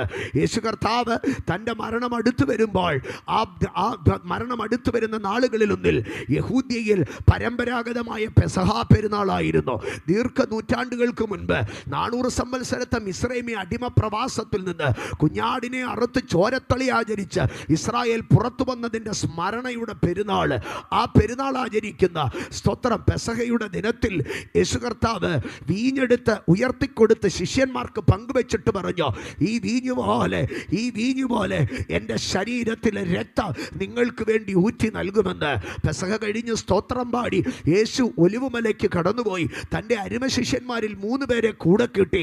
ഗത്സമന എന്ന പൂങ്കാവനത്തിൽ ചെന്ന് യേശു ശിഷ്യന്മാരുടെ അടുക്കൽ പറഞ്ഞു, നിങ്ങൾ രാത്രി ഇവിടെ ഉണർന്നിരുന്ന് പ്രാർത്ഥിക്കണമെന്ന്. ഒരു കല്ലേറ് ദൂരത്തിലേക്ക് യേശു മുമ്പോട്ട് പോയി ഒരു പാറയുടെ മുമ്പിൽ മുട്ടുകുത്തി. ആമേ, പിതാവായ ദൈവത്തിൻ്റെ അടുക്കൽ വിളിച്ചു പ്രാർത്ഥിച്ചോ, പിതാവേ, നാഴിക വന്നിരിക്കുന്നു, പുത്രനെ മഹത്വപ്പെടുത്തണമേ. വീണ്ടും പറഞ്ഞു, കർത്താവേ, കഴിയുമെങ്കിൽ ഈ പാനപാത്രം എൻ്റെ മുമ്പിൽ നിന്നൊന്ന് നീങ്ങിപ്പോകണമേ. എന്നാൽ അടുത്ത ഭാഗം പറഞ്ഞു, എങ്കിലും അങ്ങനെയല്ല, എൻ്റെ ഇഷ്ടമല്ല, ദൈവ ഇഷ്ടം പോലെ ആകട്ടെ എന്ന് സമ്മതിച്ച് പ്രാർത്ഥിച്ചു കൊണ്ടിരിക്കുമ്പോൾ തൻ്റെ മുമ്പിൽ സംഭവിക്കുവാനുള്ള കിരാതമായ നാഴികകളെ ഓർത്ത് യേശുവിൻ്റെ ഹൃദയം പൊട്ടുവാൻ തുടങ്ങി. മാനവരാശിയുടെ പാപത്തെ തൻ്റെ ചുമലിലേറ്റുന്ന ആ കിരാതമായ കാഴ്ച ആത്മാവിൽ കണ്ട് യേശുവിൻ്റെ ഹൃദയം പൊട്ടി. നരമ്പുകൾ വലിഞ്ഞു മുറുകി പൊട്ടുമ്പോൾ യേശു കർത്താവിൻ്റെ ശരീരത്തിൽ നിന്ന് വിയർപ്പ് തുള്ളികൾക്ക് പകരം വലിയ വലിയ രക്തത്തുള്ളികൾ നിലത്ത് വീഴുവാൻ തുടങ്ങി. ആമേ, യേശു കർത്താവ് ഗത്സമനയുടെ പൂങ്കാവനത്തിലെ പാറപ്പുറത്ത് നിന്ന് മുഴങ്കാല് വിട്ട് എഴുന്നേൽക്കുമ്പോൾ ഭൂമി വിളിച്ചു പറയുകയായിരുന്നു, ഇതാ സമാധാനത്തിന് വേണ്ടിയുള്ള രക്തം ചൊരിയപ്പെടുന്നു. അർദ്ധരാത്രിയിൽ ഗത്സമനയുടെ പൂങ്കാവനത്തിൽ പാറമടുക്കിൽ വെച്ച് മുട്ടുമടക്കി യേശു പ്രാർത്ഥിക്കുമ്പോൾ വിയർപ്പ് തുള്ളികൾക്ക് പകരം വലിയ രക്തത്തുള്ളികൾ നിലത്ത് വീഴുമ്പോൾ എൻ്റെയും നിൻ്റെയും സമാധാനത്തിന് വേണ്ടിയുള്ള രക്തം ചൊരിയപ്പെടുകയായിരുന്നു. അരുമ ശിഷ്യൻ വന്ന് കള്ളച്ചുംബനത്തിൽ പിടിച്ചെടുത്തുകൊണ്ട് യേശുവിനെ അവിടെ നിന്ന് കയ്യാമം വെച്ച്, ആമേൻ, പീലാത്തോസ് പീലാത്തോസിൻ്റെയും ഹെരോദാവിൻ്റെയും ഹന്നാവിൻ്റെയും കയ്യഫാവിൻ്റെയും മുമ്പിലേക്ക് മാറി മാറി വിസ്തരിക്കാൻ സൂര്യോദയത്തിന് മുമ്പ് തന്നെ കൊണ്ടു നിർത്തുമ്പോൾ യേശു കർത്താവിനെ ഒടുവിലായി വിധിച്ചോ. അവൻ്റെ വസ്ത്രം പറിച്ചുരിഞ്ഞ് പുറമുഴുവുചാൽ പോലെ കീറത്തക്കവണ്ണം ചാട്ടവാറ് കൊണ്ട് അടിക്കട്ടെ എന്ന് തലയിലൊരു മുൾക്കിരീടം വെച്ച് കയ്യിലൊരു ഞാങ്ങണ കൊടുത്ത് കയ്യിലൊരു വടി കൊടുത്ത് അവൻ്റെ ചുറ്റും നിന്ന് മനുഷ്യർ തുള്ളി പരിഹസിച്ചോ. ചരിത്രം പറയുന്നത് അക്കാലഘട്ടത്തിൽ ഭീകരമായിരിക്കുന്ന ശിക്ഷാ നടപടികൾ നടത്തുമ്പോൾ പട്ടാളക്കാരല്ലാതെ ജയിലിൽ കിടക്കുന്ന ഭ്രാന്തന്മാരായിട്ടുള്ള തടവ് പുള്ളികളെ വിളിച്ചിറക്കിയിട്ട് ഇവരെ ഉപദ്രവിക്കുമായിരുന്നു. കാരണം അത്രമാത്രം ഉപദ്രവിക്കാൻ പട്ടാളക്കാരുടെ ശരീരം മെനക്കെടുത്തുവാൻ അവർക്ക് താല്പര്യമില്ലായിരുന്നു. ആകയാൽ യേശുവിനെ പരിഹസിച്ചത്, ആമേൻ, വടിയെടുത്ത് യേശുവിനെ മുൾക്കിരീടത്തിൽ അടിച്ചതുമൊക്കെ കാറി തുപ്പിയതുമൊന്നൊക്കെ ആമേൻ ഔദ്യോഗിക പട്ടാളക്കാരല്ലായിരുന്നു. പകരം അക്കാലത്ത് തടവിലുണ്ടായിരുന്ന ഭ്രാന്തന്മാരെ വിളിച്ചിറക്കി അവരുടെ കൈത്തരിപ്പ് തീർക്കാൻ തക്കവണ്ണം ജയിലിനകത്ത് സമാധാനമുണ്ടാകാൻ ഭ്രാന്തന്മാരെയൊക്കെ ഇരയാക്കി കൊടുക്കുകയായിരുന്നു. യേശുവിനെ അവർ ആറഞ്ചം പുറഞ്ചം തല്ലി ചാട്ടവാറെടുത്ത് യേശുവിൻ്റെ മുതുകിൽ അടിച്ചു തകർത്തോ. പുറമുഴവുചാൽ പോലെ കീറി രക്തം ധാരധാരയായി ഒരുങ്ങി കവിൾത്തടങ്ങളിലെ താടിരോമങ്ങൾ പിച്ചിപ്പറിച്ചോ. മുഷ്ടി കുത്തി മുഖത്താഞ്ഞാഞ്ഞിടിച്ചോ. പല്ലുകൾ ഇളകിത്തെറിച്ച് അതിനകത്തു നിന്ന് തുപ്പലും രക്തവും കലർന്നൊഴുകുവാൻ തുടങ്ങി. മുൾക്കിരീടം ഇരുന്ന യേശുവിൻ്റെ ശരീരത്തിലെ ശിരസിലേക്ക് നോക്കി പരിഹസിച്ച പടയാളികളിൽ ഒരുത്തൻ യേശുവിൻ്റെ കൈക്കലിരുന്ന വടി പിടിച്ചു മേടിച്ച് വടി തിരിച്ചു നിർത്തി കർത്താവിൻ്റെ തലക്കലാഞ്ഞാഞ്ഞടിച്ചോ. ശിരസിലേക്ക് കൂർത്തമൂർത്ത ആണികൾ ഇറങ്ങി ആപാദചൂടം യേശു രക്തത്തിൽ കുളിക്കുവാൻ തുടങ്ങി. രക്തത്തിൽ കുളിച്ചു നിൽക്കുന്ന യേശുവിനെ 39 അടിയടിച്ച് തീർത്തതിന് ശേഷം യേശുവിനെ അവിടെ നിന്ന് എഴുന്നേൽപ്പിച്ച് വസ്ത്രം ധരിപ്പിച്ച് ഒരു വലിയ മരക്കുരിശും ചുമന്ന് ഗൊൽഗൊത്ത എന്ന തലയോടിടമെന്ന സ്ഥലമുള്ള ഗൊൽഗൊത്തയുടെ കാൽവറി മലമുകളിലേക്ക് നടത്തിക്കൊണ്ടുപോയി. ഗബത്തയുടെ കൽത്തളത്തിൽ വീണു തുടങ്ങിയ ചോരത്തുള്ളികൾ, ഗത്സമനയുടെ പാറപ്പുറത്ത് തുടങ്ങിയ ചോരത്തുള്ളികൾ ഗബത്തയിൽ ഒരു രക്തത്തളമായി മാറുമ്പോൾ ആ രക്തത്തളത്തിൽ നിന്ന് യേശു എഴുന്നേറ്റ് നടക്കുമ്പോൾ ഗബത്തയിൽ ഒരു കാൽപാദം പതിഞ്ഞോ. രക്തം കലർന്ന കാൽപാദം അതെൻ്റെ യേശുവിൻ്റെ കാൽപാദമായിരുന്നു. ഗബത്തയിൽ നിന്ന് രക്തം പലർന്ന കാൽപാദവുമായി ഉടുപ്പ് ധരിച്ച് മരക്കുരിശും ചുമന്ന് ഗൊൽഗോത്തയുടെ കല്ലിടുക്കുകളിലേക്ക് നടന്നകലുന്ന യേശുവിനെ നോക്കി പട്ടണം മുഴുവൻ പരിഹസിച്ച് ചിരിച്ചോ. ഗബത്ത തുടങ്ങി ഗൊൽഗോത്ത വരെ ഇതാ രക്തത്തിൻ്റെ വഴിയൊഴുകുകയാണ്. രക്തം ധാരധാരയായി ഒഴുകുകയാണ്. വഴിയിൽ പലപ്പോഴും രക്തം ഇറ്റിറ്റ് വീണ് അവൻ ബോധക്ഷയം സംഭവിക്കുന്നത് പോലെ നിലത്ത് വീഴുകയാണ്. എന്നാൽ ക്രൂരരായ പടയാളികൾ അടിച്ചവിടെ നിന്ന് എഴുന്നേൽപ്പിക്കുമ്പോൾ അടികൊണ്ടല്ല, പിതാവിൻ്റെ നിയോഗ നിമിത്തം അവസാനതുള്ളി രക്തം വരെ ഊറ്റിത്തീരുവോളം യേശു ഗൊൽഗൊത്തയുടെ വിരിമാറിലേക്ക് നടന്നു കയറി. ഇരു കള്ളന്മാരുടെ നടുവിൽ നിവർത്തി നിർത്തേണ്ട ക്രൂശിനോട് ചേർത്ത് യേശുവിൻ്റെ കൈകാലുകളെ കെട്ടി കാരിനും മാണികൾ കൈത്തണ്ടയിൽ കാലുകളെ ചേർത്ത് വെച്ച് കാൽപാദത്തിലും അടിച്ചു തറയ്ക്കുമ്പോൾ അവസാന രക്തങ്ങൾ തുള്ളികൾ വരെ ചീറ്റിത്തെറിക്കുകയായിരുന്നു. അവിടെ നിന്ന് ആ കുരിശിനെ എടുത്ത് ഗൊൽഗൊത്തയിലെ കല്ലിടുക്കുകളിൽ ഒന്നിനകത്തിടുമ്പോൾ ആടി ആടി ഉലയുന്ന ആ കുരിശിൽ കിടന്ന യേശുവിൻ്റെ അസ്ഥികളുടെയൊക്കെ ബന്ധം വിട്ടോ. അപ്പോഴും രക്തം ആ മരക്കുരിശിൽ കൂടെ ഒഴുകി ആ പാറയിടുക്കിലേക്ക് വരികയായിരുന്നു. ആമേ. എന്നാൽ യേശുവിൻ്റെ രക്തം ഒഴുകി തീരുമ്പോൾ സൂര്യൻ അത് കാണുവാൻ കഴിയാതെ കാർമേഘങ്ങൾക്കുള്ളിൽ എവിടെയോ ഒളിക്കുവാൻ തുടങ്ങി. നേരം വൈകുന്നതിന് മുമ്പേ നട്ടുച്ച നേരത്ത് സൂര്യൻ കണ്ണടച്ചു കളഞ്ഞോ. കാർമേഘങ്ങൾ ആകാശത്തെ മൂടി ദേശത്തെങ്ങും ഇരുട്ടുണ്ടായി. എന്നാൽ അതേസമയം എലോഹി എലോഹി ലമ്മാ ശബക്താനി എന്ന് ഉറക്ക നിലവിളിച്ച് പ്രാണനെ വിടുന്ന യേശു ആത്മാവിനെ തൃക്കൈയിൽ ഭരമേൽപ്പിക്കുകയാണെന്ന്, യേശുവിൻ്റെ ജീവൻ തൻ്റെ ശരീരത്തിൽ നിന്ന് പോയി എന്ന് തിരിച്ചറിയാതെ പടയാളികളിൽ ഒരുത്തൻ വന്ന് ചത്തുവെന്ന് ഉറപ്പ് വരുത്താൻ അരുമനാഥന്റെ ചങ്കിനകത്ത് കുന്തമുന വെച്ച് കുത്തിത്തുളയ്ക്കുമ്പോൾ വരുവാൻ ഒരു തുള്ളി രക്തമില്ലാതെ നിവർത്തിയായെന്ന് താൻ മുൻപേ പറഞ്ഞത് സത്യമാണെന്ന് വിളിച്ചു പറഞ്ഞുകൊണ്ട് ചങ്കിനകത്ത് നിന്ന് ചലമൊഴുകി അവസാന തുള്ളി രക്തവും ഒഴുകി. യേശു മൗനമായി പറയുകയായിരുന്നു, ലോകത്തിന് സമാധാനം വന്നു. ഇന്ന് രാത്രി ആ രക്തം എൻ്റെ സമാധാനമാണ്. ഇന്ന് രാത്രി നിന്റെ സമാധാനം തകർക്കുന്ന പൈശാചിക ശക്തികളുടെ നേരെ, അന്ധകാര പോരുകളുടെ നേരെ ആ ഗത്സമനയിലെ ചോരത്തുള്ളികളെ പിടിച്ച് ആ ഗബത്തയിലെ രക്തക്കളത്തിൽ നിന്ന് എഴുന്നേറ്റുകൊണ്ട് ആ മരക്കുരിശിൽ പറ്റിപ്പിടിച്ച രക്തത്തിൽ ആശ്ലേഷിച്ചുകൊണ്ട് ആ ചങ്കിനകത്തു നിന്നൊഴുകിയ സ്ഥലത്തെ സാക്ഷി നിർത്തി പറഞ്ഞാട്ട് യേശുവിന്റെ രക്തം ജയോ, യേശുവിന്റെ രക്തം ജയോ, യേശുവിന്റെ രക്തം ജയോ, യേശുവിന്റെ രക്തം ജയോ, യേശുവിന്റെ രക്തം ജയം. സമരമുഖത്ത് കയറി നിന്ന് അധികാരികൾക്കെതിരെ ചെങ്കോൽ ഉയർത്തിയും വിപ്ലവം സൃഷ്ടിച്ചിട്ടുമല്ല യേശുവിൻ്റെ രക്തം ഭൂമിയിൽ വീണത്. സമരനായകനായിരുന്നില്ല യേശു. വിപ്ലവത്തിൻ്റെ വേരോട്ടത്തിന് വേണ്ടി മനുഷ്യരെ കൂട്ടി നിർത്തി അധികാര കേന്ദ്രത്തിന് നേരെ വെല്ലുവിളിക്കുന്ന ഒരു വിപ്ലവ സൂര്യനായിരുന്നില്ല ക്രിസ്തു. പകരമോ അവൻ സൗമ്യതയും മനത്താഴ്മയും ഉള്ളവനായിരുന്നു. ഇതാ നിന്റെ രാജാവ് സൗമ്യനായി കഴുതക്കുട്ടി പുറത്ത് കയറി വരുന്നു. ഇന്ന് ലോകം യേശുവിനെ വിളിച്ചു പറയാ, യേശു യഹൂദ്യയിലെ സമരനായകനായിരുന്നു, അതുകൊണ്ടാണ് യേശു രക്തസാക്ഷിയായെന്ന്. ഇല്ലില്ല, തെറ്റിദ്ധരിക്കപ്പെട്ടു പോകരുത്. അവൻ വിപ്ലവ സൂര്യനായിരുന്നുവെന്ന്. ഇന്നിന്റെ വിപ്ലവ പ്രസ്ഥാനങ്ങൾ തെറ്റിദ്ധരിപ്പിക്കുമ്പോൾ ഇന്നിന്റെ സമര വിപ്ലവങ്ങളായിരുന്നില്ല യേശുവിന്റെ മാർഗം. അവൻ അകർത്യമൊന്നും ചെയ്യാതിരുന്നിട്ട് ക്രൂശിക്കപ്പെട്ടവനാണ്. അവൻ അറുക്കുവാൻ കൊണ്ടുപോകുന്ന കുഞ്ഞാടിനെ പോലെ മൗനമായിരുന്നവനാണ്. അവൻ രോമം കത്രിക്കുന്നവരുടെ മുൻപാകെ ആട് മിണ്ടാതിരിക്കുന്നത് പോലെ അവൻ നിശബ്ദനായിരുന്നു. എന്നിട്ടും അവർ അവനെ ക്രൂശിച്ചു. അധർമ്മികളുടെ കൂട്ടത്തിൽ അവനെ എണ്ണി ശവക്കുഴിയിലേക്ക് അവനെ തള്ളി. എന്നാൽ അന്ന് ദിനത്തിൽ ഒഴുകിയ, അന്ന് അർദ്ധരാത്രി തുടങ്ങി പിറ്റേന്ന് ഉച്ചവരെ ഭൂമിയുടെ മധ്യത്തിൽ ഒഴുകിത്തീർന്ന, കാൽവറിയുടെ ഗിരിമുകളിൽ ഒഴുകിത്തീർന്ന രക്തം, അത് മാനവരാശിയുടെ സമാധാനമായിരുന്നു. ആകയാൽ തർസോസിലെ കിലിക്കയിൽ ജനിച്ച ന്യായപ്രമാണ ഹൃദയസ്ഥമാക്കിയ ഗമാലിയേലിന്റെ പാദപീഠത്തിലിരുന്ന പരീശപുത്രൻ പിൽക്കാലത്ത് ഇപ്രകാരം എഴുതി വെച്ചോ, ന്യായപ്രമാണത്തിന് വരുത്തുവാൻ കഴിയാതിരുന്ന ഒരു സമാധാനമുണ്ട്.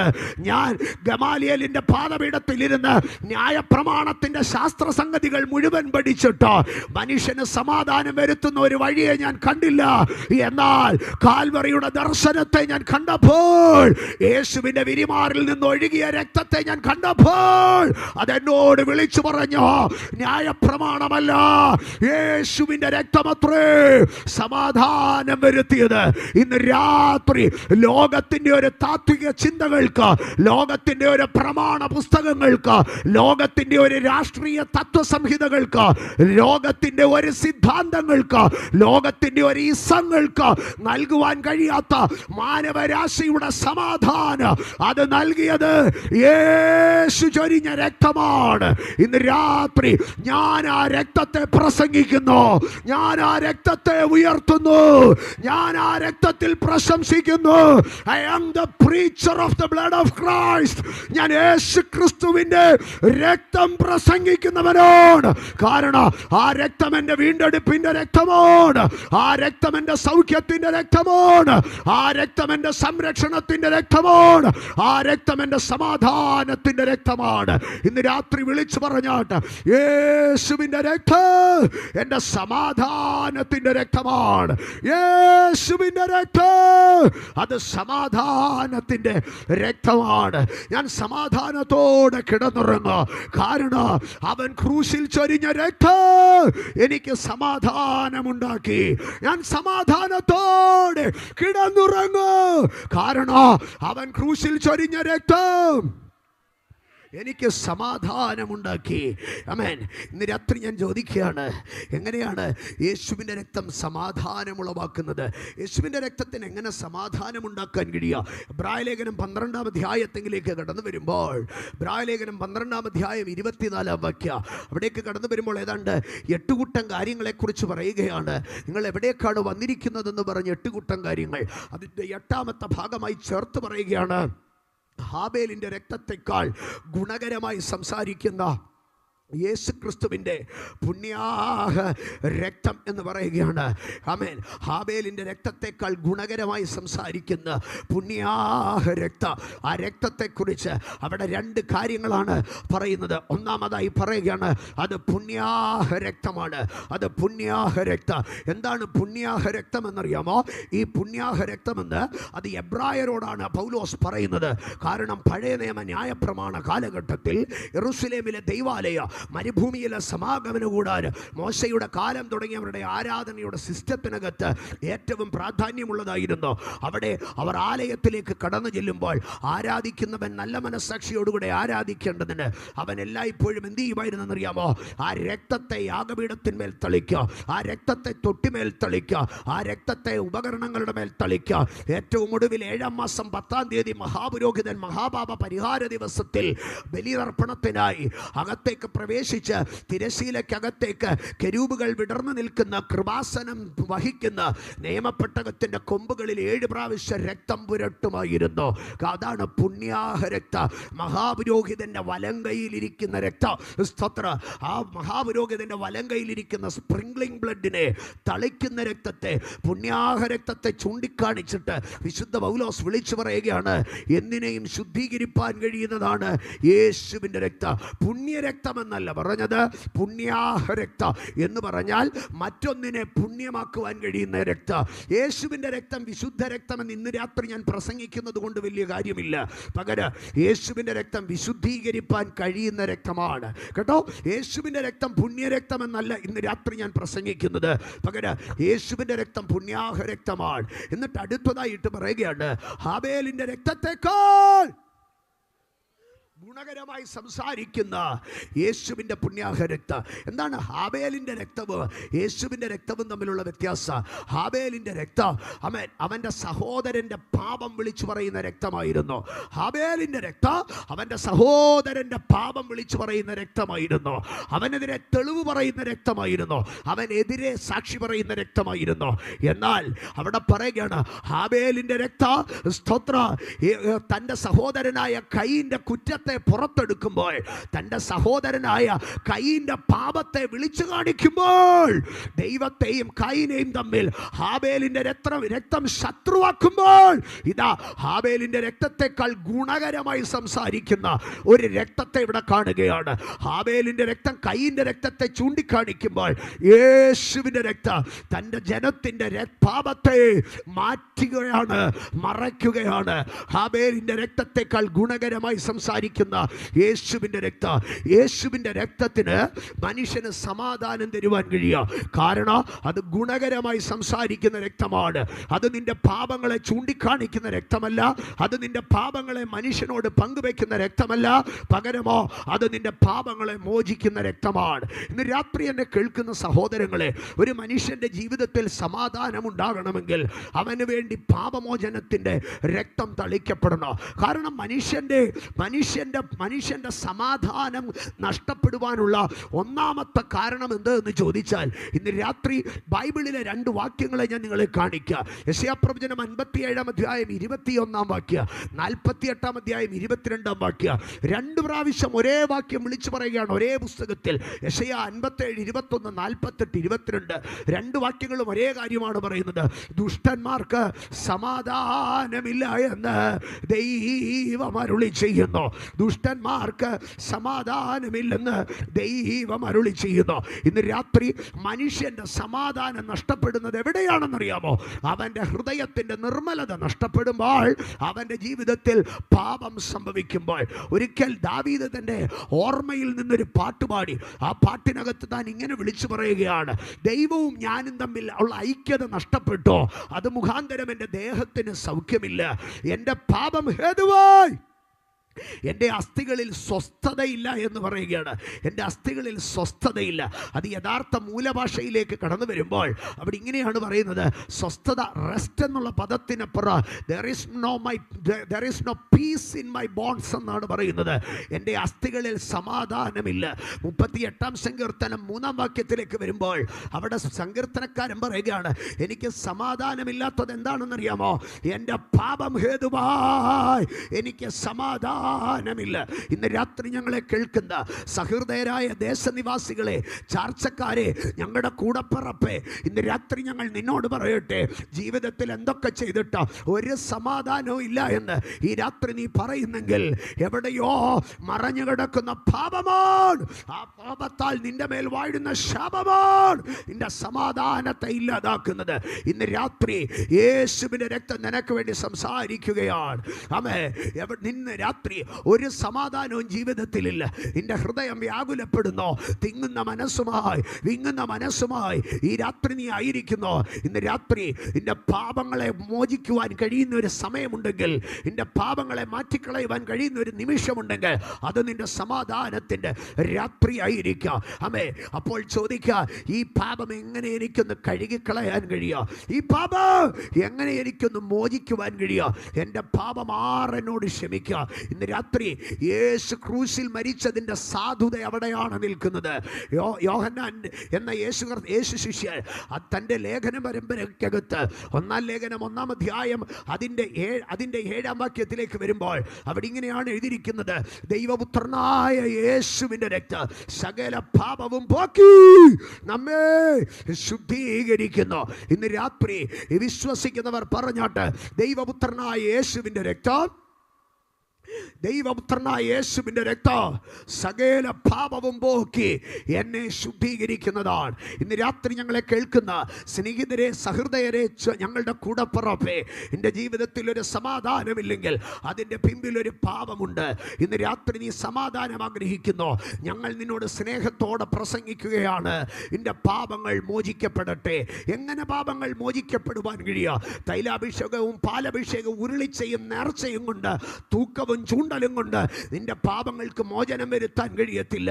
പകരം ഇന്ന് രാത്രി യേശുവിൽ വിശ്വസിച്ച് നിന്റെ പാപങ്ങളെ ഏറ്റുപറയുന്നുവെങ്കിൽ, ദൈവപുത്രനായ യേശുവിൻ്റെ രക്തം സകല പാപവും പോക്കി നമ്മെ ശുദ്ധീകരിക്കുക. അപ്പോൾ അടുത്ത ചോദ്യം, ദൈവപുത്രനായ യേശുവിൻ്റെ രക്തം എൻ്റെ പാപങ്ങളെ മോചിക്കുവാൻ ഞാൻ എന്താണ് ചെയ്യേണ്ടത്? അതിൻ്റെ 9-ാം വാക്യത്തിൽ എഴുതിയിരിക്കുകയാണ്: നമ്മുടെ പാപങ്ങളെ നാം ഏറ്റുപറയുന്നു എങ്കിൽ അവൻ നമ്മുടെ പാപങ്ങളെ ക്ഷമിക്കാം, സകല അനീതിയും പോക്കി നമ്മളെ ശുദ്ധീകരിക്കാം. അതിന് തക്കവണ്ണം ദൈവം വിശ്വസ്തനാണ്, ദൈവം നീതിമാനാണ്. ഇന്ന് രാത്രി നീ ഇരിക്കുന്ന ഇടത്തു നിന്ന് ജീവിതത്തിൽ നിന്റെ മനസ്സാക്ഷിക്ക് നേരെ ഉയർന്നു നിൽക്കുന്ന ഒരു പാപം, ഒരു പക്ഷേ നിന്റെ പിതാക്കന്മാരുടെ കാലത്ത്, അവരുടെ കാലത്ത് സംഭവിച്ചു പോയ ഒരു അകൃത്യം ഇന്ന് നിന്നെയും നിന്റെ കുഞ്ഞുങ്ങളെയും വേട്ടയാടുന്നുവെന്ന്, അവ നിന്നെ പിന്തുടരുന്നുവെന്ന് ഹൃദയത്തിൻ്റെ അകത്തൊരു ഭാരമോ ഭയമോ ഉണ്ടെങ്കിൽ ഈ രാത്രി സ്വർഗത്തിലേക്ക് കണ്ണുകൾ ഉയർത്തി, യേശുവേ എൻ്റെ പാപങ്ങളെ ക്ഷമിക്കണമേ എന്ന് നീ രാത്രി ഒന്ന് വിളിച്ചു പറയുമെങ്കിൽ, ദൈവപുത്രനായിരിക്കുന്ന യേശുവിൻ്റെ രക്തം, ആ കർത്താവ് ഗത്സമനയിൽ, കാൽവറിയുടെ കൊലമരത്തിൽ അവസാന തുള്ളി വരെയും ചൊരിഞ്ഞ രക്തം നിന്റെ പാപങ്ങളെ മോചിക്കുന്ന രക്തമാണ്. ഇന്ന് രാത്രി യേശുവിൻ്റെ രക്തത്താൽ നിന്റെ പാപങ്ങൾ കഴുകപ്പെടും. യേശുവിൻ്റെ രക്തത്താൽ നീ ഒരു നീതിമാനായി മാറ്റപ്പെടും.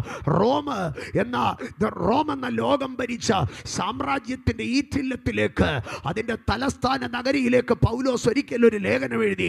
ആ ലേഖനത്തിൻ്റെ 5-ാം ഖണ്ഡം ആരംഭിക്കുന്നത് ഇങ്ങനെയാണ്: വിശ്വസിക്കുന്നുവെങ്കിൽ, നീ യേശുവിൽ വിശ്വസിക്കുന്നുവെങ്കിൽ അവൻ നിന്റെ കുറ്റങ്ങളെ മായ്ച്ചു കളയുക, അവൻ നിന്റെ പാപങ്ങളെ മായ്ച്ചു കളയുക. അതിങ്ങനെ ഒരൊറ്റ വാചകത്തിലാണ് അദ്ദേഹം എഴുതിയിരിക്കുന്നത്: വിശ്വാസത്താൽ നീതീകരിക്കപ്പെട്ടിട്ട് നമുക്ക് ദൈവത്തോട് സമാധാനമുണ്ട്.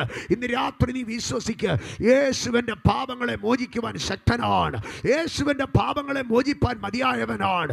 ഞാൻ വീണ്ടും ആവർത്തിക്കട്ടെ, നിന്റെ പിതാക്കന്മാരുടെ കാലത്ത് സംഭവിച്ചു പോയതാകട്ടെ, നിന്റെ അറിവില്ലായ്മയിൽ സംഭവിച്ചതാകട്ടെ, ഇന്ന് രാത്രി സ്വർഗത്തിലേക്ക് കണ്ണുകൾ ഉയർത്തി, ദൈവമേ എനിക്ക് പിഴവ് പറ്റിപ്പോയി, എനിക്കൊന്ന് മടങ്ങി വരണോ, എൻ്റെ പാപങ്ങളെ ക്ഷമിക്കണമേ.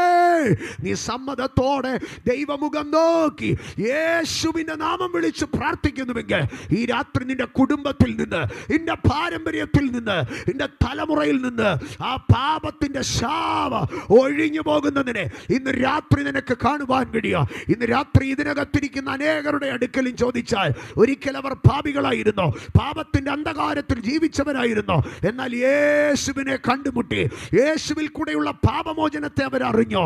ആ പാപമോചനത്തിന് വേണ്ടി യേശുവിൻ്റെ നാമം ചൊല്ലി അവർ പാപങ്ങളെ ഏറ്റുപറഞ്ഞ് രക്തത്താൽ കഴുകൽ പ്രാപിച്ച് പിതാവിൻ്റെയും പുത്രൻ്റെയും പരിശുദ്ധാത്മാവിൻ്റെയും നാമത്തിൽ സ്നാനമേറ്റ് അവരുടെ പാപങ്ങളെ കഴുകിക്കളഞ്ഞപ്പോൾ അവർക്കൊരു നല്ല മനസ്സാക്ഷി ലഭിച്ചോ, അവർക്കൊരു സമാധാനം ലഭിച്ചോ. അവർ ഉറങ്ങുവാൻ തുടങ്ങി, സമാധാനത്തോടെ ഉറങ്ങുവാൻ തുടങ്ങി. ഇന്ന് രാത്രി കർത്താവിങ്കലേക്ക് അടുത്തു വാ. അവൻ്റെ രക്തം നിന്റെ പാപങ്ങളെ മോചിക്കുന്നതാണ്. അവൻ്റെ രക്തം നിന്റെ പാപങ്ങളെ മോചിക്കുന്നതാണ്. യേശു ഭൂമിയിലായിരുന്നപ്പോൾ ചിലരുടെ അടുക്കൽ പറഞ്ഞു, നിങ്ങൾ സമാധാനത്തോടെ പൊയ്ക്കൊള്ളാൻ പറഞ്ഞു. നിങ്ങൾ സമാധാനത്തോടെ പൊയ്ക്കൊള്ളാൻ. യേശു ആ പറഞ്ഞതിൽ ഒരാൾ ആരാണെന്നറിയാവോ? ഒരിക്കൽ യേശു കർത്താവ് ഗദരദേശത്തേക്ക് കടന്നുപോയി. ഗദര എന്നാൽ യഹൂദയിൽ ഉൾപ്പെട്ട ദേശമല്ല, നമുക്കറിയാവുന്നതാണ് ആ ചരിത്രം. യേശു ഗദര എന്ന് പറയുന്ന ദേശത്തേക്ക് കടന്നു ചെന്ന് 2000 പന്നികളിൽ കയറാൻ തക്കവണ്ണമുള്ള ഒരു ഭൂത ഒരു മനുഷ്യനിൽ കിടക്കുകയായിരുന്നു. ഏതാണ്ട് 6000 ഭൂതങ്ങൾ, 6000 ഭൂതങ്ങളുടെ ഒരു ലീജിയൻ, ഒരു ബറ്റാലിയൻ തന്നെ വന്ന് എന്ത് ചെയ്യുകയായിരുന്നു എന്നറിയാവോ? ഒരു മനുഷ്യനിൽ കിടക്കുകയായിരുന്നു. അവൻ്റെ ജീവിതം അരിഷ്ടമായിരുന്നു. യേശു കടന്നു ചെന്നവനെ സ്വതന്ത്രനാക്കിയ യേശു മടങ്ങി ഗ്രാമത്തിലേക്ക് വരികയാണ്. അപ്പോൾ ഇതാ ഒരു പള്ളിപ്രമാണി യേശുവിൻ്റെ അടുക്കൽ വന്ന് നിൽക്കുകയാണ്. കർത്താവേ, എന്നെ അടുത്ത ഭാഗത്തിലേക്ക് വരികയാണ്. ഒരിക്കൽ യേശു കർത്താവ് ശിമോൻ എന്ന് പറയുന്ന ഒരു പരീശൻ്റെ വീട്ടിൽ ഇരിക്കുകയാണ്. ശിമോൻ എന്ന് പറയുന്ന പരീശൻ്റെ വീട്ടിൽ ഇരിക്കുമ്പോൾ യേശു കർത്താവ് പരീശനായ ശിമോൻ്റെ വീട്ടിൽ പന്തിക്ക് ക്ഷണിക്കപ്പെട്ടു. യേശു പന്തിക്ക് കടന്നു ചെന്നിരുന്നപ്പോൾ ഇതാ യേശുവിൻ്റെ പുറകിൽ ഒരു സ്ത്രീ വന്ന് കരഞ്ഞുകൊണ്ട് നിൽക്കുന്നു. അമ്മേ, യേശുവിന് അവളെ മനസ്സിലായില്ലെന്ന് അവർ ചിന്തിച്ചത്. പക്ഷേ ആ പട്ടണത്തിലുള്ള എല്ലാവർക്കും അറിയാം, ശിമോനും ഇവളെ നന്നായിട്ടറിയാം. അമ്മേൻ, ആ പട്ടണത്തിലെ പാപിനിയായ ഒരു സ്ത്രീയായിരുന്നു. അവൾ വന്ന് യേശുവിൻ്റെ പുറകിൽ ഇങ്ങനെ കരഞ്ഞുകൊണ്ട് നിൽക്കുകയാണ്. കരഞ്ഞ് അവസാനം അവളുടെ കണ്ണുനീര് ഒഴുകുമ്പോൾ അവൾ യേശുവിൻ്റെ കാൽക്കലേക്ക് കുത്തിയിരുന്നു. ആ കണ്ണുനീര് കൊണ്ട് യേശുവിൻ്റെ കാല് നനഞ്ഞ യേശുവിൻ്റെ കാൽപാദങ്ങൾ അവളുടെ മുടിക്കെട്ടഴിച്ച് അവൾ ആ കാൽപാദങ്ങളെ തുവർത്തി. അമ്മേ, എന്നാൽ അവൾ കരയാൻ വേണ്ടി മാത്രമല്ല വന്നത്, അവൾ തല തുവർത്താൻ വേണ്ടി കാല് തിവർത്താൻ വേണ്ടി മാത്രമല്ല വന്നത്. അവളുടെ കയ്യിൽ ഒരു സ്വച്ഛ ജടാമാംസി തൈല, ഒരു വെങ്കൽ ഭരണി നിറയെ തൈലമുണ്ടായിരുന്നു. അവൾ വന്ന് യേശുവിൻ്റെ കാൽക്കലിരുന്ന് ആ ഭരണി പൊട്ടിച്ച് യേശുവിൻ്റെ മേൽ പൂശുവാൻ തുടങ്ങി. ആ വീട് മുഴുവൻ മണം കൊണ്ട് നിറഞ്ഞു. സ്തോത്രം. അപ്പോൾ ഈ ശിമോൻ എന്ന് പറയുന്ന പരീശൻ ഇവിടെ ഇരുന്ന് ചോദിക്കുകയാണ്, ഇവൾ എങ്ങനത്തവളാണെന്ന് ഇവനെ അറിഞ്ഞില്ലല്ലോ എന്ന്. യേശു കർത്താവ് ശിമോൻ്റെ അടുക്കൽ ചോദിച്ചോ, ശിമോനെ, ഒരു മനുഷ്യന് 2 കടക്കാരുണ്ടായിരുന്നു. ഒരുവന് ഏറെ ഇളച്ച് കിട്ടി, ഒരുവന് കുറച്ചളച്ച് കിട്ടി. ആരായിരിക്കും കൂടുതൽ സന്തോഷിക്കുന്നത്? ആരായിരിക്കും കൂടുതൽ സ്നേഹിക്കുന്നത്? ശിമോൻ പറഞ്ഞു, സ്വാഭാവികം, അധികം ഇളച്ച് കിട്ടിയവനാണ് അധികം സ്നേഹിക്കുന്നത്. യേശു കർത്താവ് തിരിഞ്ഞ് ഈ സ്ത്രീയെ നോക്കിയിട്ട് പറഞ്ഞു, ഇവൾക്ക് അധികം പാപം ഇളച്ച് കിട്ടി, ആകയാൽ ഇവൾ സന്തോഷിക്കുകയാകുന്നു. എന്നിട്ട് യേശു ശിമോൻ്റെ അടുക്കൽ പറഞ്ഞു, ശിമോനെ, ഇവള് ചെയ്തതൊക്കെ നിനക്ക് വിമർശനാത്മകമായി തോന്നുന്നു, പക്ഷേ അവൾ പൂശിയ തൈലത്തിൽ എൻ്റെ ഹൃദയം സന്തോഷിച്ചോ. എന്നിട്ട് യേശു ഈ സ്ത്രീയെ നോക്കി തിരിഞ്ഞോ. ലൂക്കോസിൻ്റെ സുവിശേഷം 7-ാം അധ്യായം അതിൻ്റെ 47-ാം വാക്യത്തിലേക്ക് വരുമ്പോൾ യേശു ആ സ്ത്രീയുടെ അടുക്കൽ പറയുന്ന ഒരു ഭാഗമാണ്, ഇവളുടെ അനേകമായ പാപങ്ങൾ മോചിച്ചിരിക്കുന്നു. എന്നിട്ട് 48-ാം വാക്യത്തിലേക്ക് വരുമ്പോൾ പിന്നെ യേശു അവളോട്, നിന്റെ പാപങ്ങൾ മോചിച്ചു തന്നിരിക്കുന്നുവെന്ന് പറഞ്ഞു. യേശു അവളോടൊരു വാക്ക് പറഞ്ഞു, നിന്റെ പാപങ്ങൾ മോചിച്ചു തന്നിരിക്കുന്നു. എന്നിട്ട് അടുത്ത എന്താ യേശു അവളോട് പറയുന്നതെന്നറിയാമോ? നീ സമാധാനത്തോടെ പോയിക്കൊള്ളുക. യേശു അവിടെ ഒരു യാഥാർത്ഥ്യം പറയുകയാണ്, ഒരുത്തൻ്റെ പാപം മോചിക്കപ്പെട്ടാൽ അവൻ സമാധാനമുള്ളവനായി തീരും. ഇന്ന് രാത്രി ഒരു യാഥാർത്ഥ്യം തിരിച്ചറിയണം, ഒരുത്തന് പാപമോചനം ലഭിച്ചാൽ അവന് സമാധാനം ലഭിക്കുകയാണ്. ഇന്ന് രാത്രി ഞാൻ ആവർത്തിക്കുകയാണ്, ഒരു മനുഷ്യൻ്റെ ജീവിതത്തിൽ പാപമോചനം സംഭവിക്കുമ്പോൾ അവന് സമാധാനം ലഭിക്കുകയാണ്. യേശുവിൻ്റെ രക്തം പാപങ്ങളെ മോചിക്കുമ്പോൾ അവൻ്റെ മനസ്സിന് സമാധാനം ലഭിക്കുകയാണ്. 2-ാം ഭാഗത്തിലേക്ക് ഞാൻ കടന്നു വരുമ്പോൾ, സ്തോത്ര, 1, യേശുവിൻ്റെ രക്തം പാപങ്ങളെ മോചിച്ച് മനുഷ്യന് സമാധാനം നൽകും. 2, യേശുവിൻ്റെ രക്തം എങ്ങനെയാണ് മനുഷ്യന് സമാധാനം നൽകുന്നത്? മർക്കോസിൻ്റെ സുവിശേഷം 5-ാം അധ്യായം ഞാൻ മുൻപേ പറഞ്ഞ വേദഭാഗം, അത് കർത്താവായ യേശു ഗദരദേശത്ത് ഭൂതബാധിതനായ മനുഷ്യനെ സൗഖ്യമാക്കി മടങ്ങി വരികയാണ്. മടങ്ങി വരുമ്പോൾ ഇതാ യായിറോസ് എന്ന് പറയുന്ന ഒരു പള്ളിപ്രമാണി യേശുവിൻ്റെ അടുക്കൽ ഓടി വന്ന് നിലവിളിച്ചിട്ട് പറഞ്ഞു, 12 വയസ്സുണ്ട് എൻ്റെ കുഞ്ഞിന്. അവൾ നല്ല ഓടിച്ചാടി നടന്ന കുഞ്ഞാ, പക്ഷേ 12 വയസ്സായ കുഞ്ഞ് ഇതാ പെട്ടെന്ന് അവൾക്ക് വയ്യാതായി. 2 ദിവസമായിട്ട് അവൾ തീരെ വയ്യ. പക്ഷേ ഇന്ന് രാവിലെ നോക്കിയപ്പോൾ സംഗതി ആകെ പ്രശ്നമാണ്, ഒന്ന് വരാമോ സൗഖ്യമാക്കാനെന്ന്. യേശു പറഞ്ഞു, എന്താ വരാമെന്ന് പറഞ്ഞു. യേശു യായിറോസിൻ്റെ വീട്ടിലേക്ക് നടക്കുക. പെട്ടെന്ന് യേശു കർത്താവ് തിരിഞ്ഞു നിന്നു. യായിറോസ് പറഞ്ഞു, കർത്താവേ, വേഗം വാ, കുഞ്ഞ് മരിച്ചു പോകുമെന്ന്. യേശു പറഞ്ഞു, 12 വർഷമായിട്ട് നിൻ്റെ വീട്ടിൽ സന്തോഷമല്ലേ, ഇപ്പോഴല്ലേ ഒരു പ്രശ്നം വന്നത്, പക്ഷേ എന്നെ തൊട്ടത് 12 12 വർഷമായി കഷ്ടം അനുഭവിക്കുന്ന ഒരു സ്ത്രീയാ. അമ്മേ, നിന്റെ വീട്ടിലെ പ്രശ്നം ഇന്നലെ ഉണ്ടായത്. കഴിഞ്ഞ 12 വർഷമായി നിനക്ക് സമാധാനമുണ്ട്. പക്ഷേ എന്നെ തൊട്ടതേ 12 വർഷമായി സമാധാനമില്ലാത്ത ഒരുത്തിയ. യേശു തിരിഞ്ഞു നിന്നിട്ട് ചോദിച്ചെന്നെ തൊട്ടതാരാണെന്ന് ചോദിച്ചോ. തൊട്ട സ്ത്രീ ആകെ പേടിച്ചുപോയി. കാരണം യഹൂദ പാരമ്പര്യത്തിൽ രക്തസ്രവമുള്ള ഒരു സ്ത്രീ വീടിന് വെളിയിൽ ഇറങ്ങരുത്. അവൾ ഇരിക്കുന്ന ഇരിപ്പിടത്തെ വേറൊരുത്തനിരുന്നാൽ അവൻ പോലും കുളിക്കണമെന്ന പ്രമാണം. അവണ്ണം സമൂഹത്തിൽ നിന്ന് ഭ്രഷ്ടാക്കപ്പെട്ട് ബഹിഷ്കരിക്കപ്പെട്ട ഒരു പാവപ്പെട്ട സ്ത്രീ. ഇവൾ ഒരു കാലത്ത് നല്ല സമ്പന്നയായിരുന്നു. എന്നാൽ ഈ രോഗം അവളുടെ ജീവിതത്തിൽ കടന്നു വന്ന് ഈ രോഗം അവളുടെ സാമ്പത്തിക നിലയെ മൊത്തം തകർത്തു. അവൾ ഏറിയ വൈദ്യന്മാരെ കണ്ടു. പോകാവുന്ന ഹോസ്പിറ്റലുകളിൽ മുഴുവൻ അവൾ പോയി. ഹോസ്പിറ്റലിൽ പോയി അവളുടെ കയ്യിലുള്ള കാശ് മുഴുവൻ തീർന്നു. അവൾ ഒത്തിരി സഹിച്ചു. അവൾ ജീവിതം ഗതികെട്ട് അവസാനം യേശുവിനെ കുറിച്ച് കേട്ട് യേശുവിൻ്റെ അടുക്കൽ വന്നതാ. തൊട്ടു. യേശു തിരിഞ്ഞു നിന്ന് അവളുടെ അടുക്കൽ പറഞ്ഞു, മകളെ, നീ ബാധ ഒഴിഞ്ഞിരിക്കുന്നു. നീ എന്ത് ചെയ്തോളെന്ന് അറിയാമോ? നീ സമാധാനത്തോടെ പൊയ്ക്കൊള്ളാൻ പറയുകയാണ് യേശു കർത്താവ്. മർക്കോസിൻ്റെ സുവിശേഷം 5:34 അവിടെ വിളിച്ചു പറയുകയാണ്, നിനക്ക് സൗഖ്യം വന്നിരിക്കുന്നു, നീ സമാധാനത്തോടെ പോകാൻ. ഇന്ന് രാത്രി എന്നെ കേൾക്കുന്ന എൻ്റെ സഹോദരങ്ങളെ, പാപം മാറിയാൽ മനുഷ്യന് സമാധാനം വരും. 2, രോഗം മാറിയാൽ മനുഷ്യന് സമാധാനം വരും.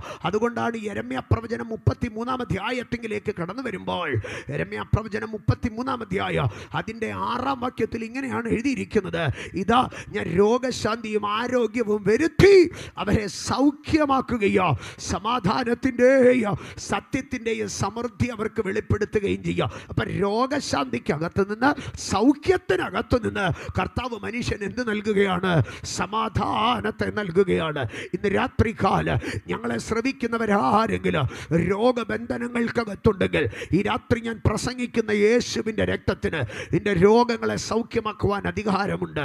യേശു കർത്താവ് യെശയ്യാ പ്രവചനം 57-ാം അധ്യായത്തിലേക്ക് കടന്നു വരുമ്പോൾ, യെശയ്യാ പ്രവചനം 57-ാം അധ്യായം അതിൻ്റെ 18-ാം വാക്യത്തിൽ ഇങ്ങനെയാണ് എഴുതിയിരിക്കുന്നത്, ഞാൻ അവരെ സൗഖ്യമാക്കുക, ഞാൻ അവരെ സൗഖ്യമാക്കുക. യെശയ്യാ 57:18. എന്നാൽ അതിൻ്റെ 19-ാം വാക്യത്തിൽ എന്താണ് എഴുതിയിരിക്കുന്നതെന്ന് അറിയാമോ?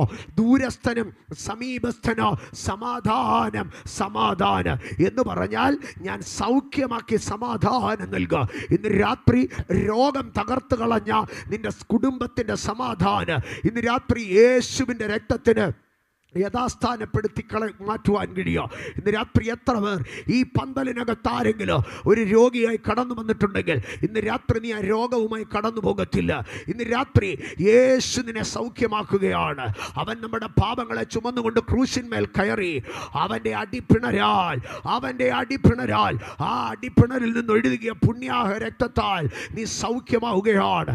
ഇന്ന് രാത്രികാലം ഞാൻ പ്രസംഗിച്ചു കൊണ്ടിരിക്കുന്ന ഈ സമയത്ത് തന്നെ എന്നെ വിളിച്ചു വേർതിരിക്കുമ്പോൾ എൻ്റെ മേലിട്ട അഭിഷേകത്തിൻ്റെ ശക്തിക്കകത്ത് രോഗശാന്തിയുടെ അധികാരമുണ്ടെന്ന് ഞാൻ തിരിച്ചറിഞ്ഞ ആ നിമിഷത്തെ ഓർത്ത് ഇന്ന് രാത്രി ഞാൻ ദൈവിക അധികാരത്തിൽ കൽപ്പിക്കുന്നു, യേശുവിൻ്റെ രക്തത്തിൽ നീ സൗഖ്യമാകുക, യേശുവിൻ്റെ രക്തത്തിൽ നീ സൗഖ്യമാകുക. ഇന്ന് രാത്രി ഞാൻ ദൈവിക അധികാരത്തിൽ നിന്നോട് കൽപ്പിക്കുന്നു, യേശുവിൻ്റെ രക്തത്തിൽ സൗഖ്യമാകുക. ഇന്ന് രാത്രി ഇത് കേവലം ഒരു മതപ്രഭാഷണമെന്നോ ഇത് കേവലം ഒരു കവലപ്രസംഗമെന്നോ കരുതി നീ വിടരുത്. ഇന്ന് രാത്രി ഞാൻ ജ്ഞാനത്തിന്റെ വശീകരണ വാക്കുകൾക്കകത്തല്ല, ജീവിക്കുന്ന യേശുവിന്റെ രക്തത്തിന്റെ, സംസാരിക്കുന്ന യേശുവിന്റെ രക്തത്തിന്റെ ശക്തിയുടെ പ്രകടനമായിട്ടാണ് ഇന്ന് രാത്രി ഞാൻ ഇതിനകത്ത് വന്നിരിക്കുന്നത്. ഇന്ന് രാത്രി നിന്നെ അലട്ടുന്ന നിന്റെ കുടുംബത്തിന്റെ സമാധാനത്തെ തകർത്തുന്ന ഏത് രോഗമായിരുന്നാലും ഇന്ന് രാത്രി അത് സൗഖ്യമാകുന്ന മിനിറ്റുകളാണ്. ആന്തരിക മുഴകൾ അപ്രത്യക്ഷമാകുന്ന മിനിറ്റുകളാണ്. ശരീരത്തിന്റെ ബന്ധനങ്ങളായി തീർന്നിരിക്കുന്ന രോഗബന്ധനങ്ങൾ ഇന്ന് രാത്രി അഴിയുന്ന മിനിറ്റുകളാണ്. ഇന്ന് രാത്രി നിന്റെ ശരീരത്തെ അലട്ടുന്ന രോഗമേതുമായിരിക്കട്ടെ, ഒരു നിമിഷം കണ്ണുകളെ അടച്ച് സ്വർഗത്തിലെ യേശു കർത്താവിനെ നോക്കി, യേശുവേ എന്നെ സൗഖ്യമാക്കണമേ എന്ന് വിളിച്ചു പറഞ്ഞാട്ട്, യേശുവേ എന്നെ സൗഖ്യമാക്കണമേ. ഒരു നിമിഷം ഇന്ന് രാത്രി ഇതിനകത്ത് ഏതെങ്കിലും ഒരു രോഗവുമായി നീ കടന്നു വന്നിട്ടുണ്ടെങ്കിൽ, നിന്റെ കുടുംബത്തിൽ ഒരു രോഗബന്ധനമുണ്ടെങ്കിൽ, തലമുറയായി കെട്ടിപ്പിണഞ്ഞു കിടക്കുന്ന ഒരു രോഗമുണ്ടെങ്കിൽ, നിന്റെ തലമുറകളെ പിടിച്ചിരിക്കുന്ന ഒരു രോഗമുണ്ടെങ്കിൽ, tonight ഇന്ന് രാത്രി ഞാൻ യേശുവിന്റെ നാമത്തിൽ, യേശുവിന്റെ രക്തത്തിൽ ശുശ്രൂഷിക്കുന്നു. ദൈവപുത്രനായിരിക്കുന്ന യേശുവിന്റെ രക്തം, അവന്റെ അടിപ്പിണറുകളിൽ നിന്നൊഴുകിയ രക്തം എന്നെ സൗഖ്യമാക്കുകയാണ്. ഇന്ന് രാത്രി സൗഖ്യങ്ങൾ സംഭവിക്കട്ടെ. ആമേൻ, ആമേൻ. സകല രോഗങ്ങളെയും അവൻ സൗഖ്യമാക്കുന്നു. സകല രോഗങ്ങളെയും അവൻ സൗഖ്യമാക്കുന്നു. ഇന്ന് രാത്രി ഏതെങ്കിലും ചില രോഗങ്ങളെയല്ല, സകല രോഗങ്ങളും സൗഖ്യമാക്കുന്ന യേശുവിന്റെ രക്തം. ഓ, ഞാൻ യേശുവിന്റെ രക്തത്തിൽ സൗഖ്യത്തെ കൽപ്പിക്കുന്നു. യേശുവിന്റെ രക്തത്തിൽ സൗഖ്യത്തെ കൽപ്പിക്കുന്നു. നാളുകളായി കെട്ടപ്പെട്ടു നിൽക്കുന്ന രോഗബന്ധനങ്ങൾ ഇന്ന് രാത്രി അഴിഞ്ഞു മാറട്ടെ. ശരീരങ്ങളെ പിടിക്കുന്ന രോഗബന്ധനങ്ങൾ അഴിഞ്ഞു മാറട്ടെ. അസ്ഥികളെ കെട്ടുന്ന രോഗശക്തികൾ അഴിഞ്ഞു മാറട്ടെ. രക്തത്തിൽ കലർന്നിരിക്കുന്ന രോഗശക്തികൾ അഴിഞ്ഞു മാറട്ടെ. മന്ത്രവാദം ചെയ്ത് നിന്നെ രോഗിയാക്കിയ, കൈവശം തന്ന് നിന്നെ രോഗിയാക്കിയ, ആഭിചാരം ചെയ്ത് നിന്നെ രോഗിയാക്കിയ രോഗശക്തികൾ ഇന്ന് രാത്രി ദൈവിക അധികാരത്തിൽ ഞാൻ അഴിച്ചു കളയുന്നു. And I command, heal. ഇന്ന് രാത്രി യേശു നിന്നെ സൗഖ്യമാക്കുകയാണ്.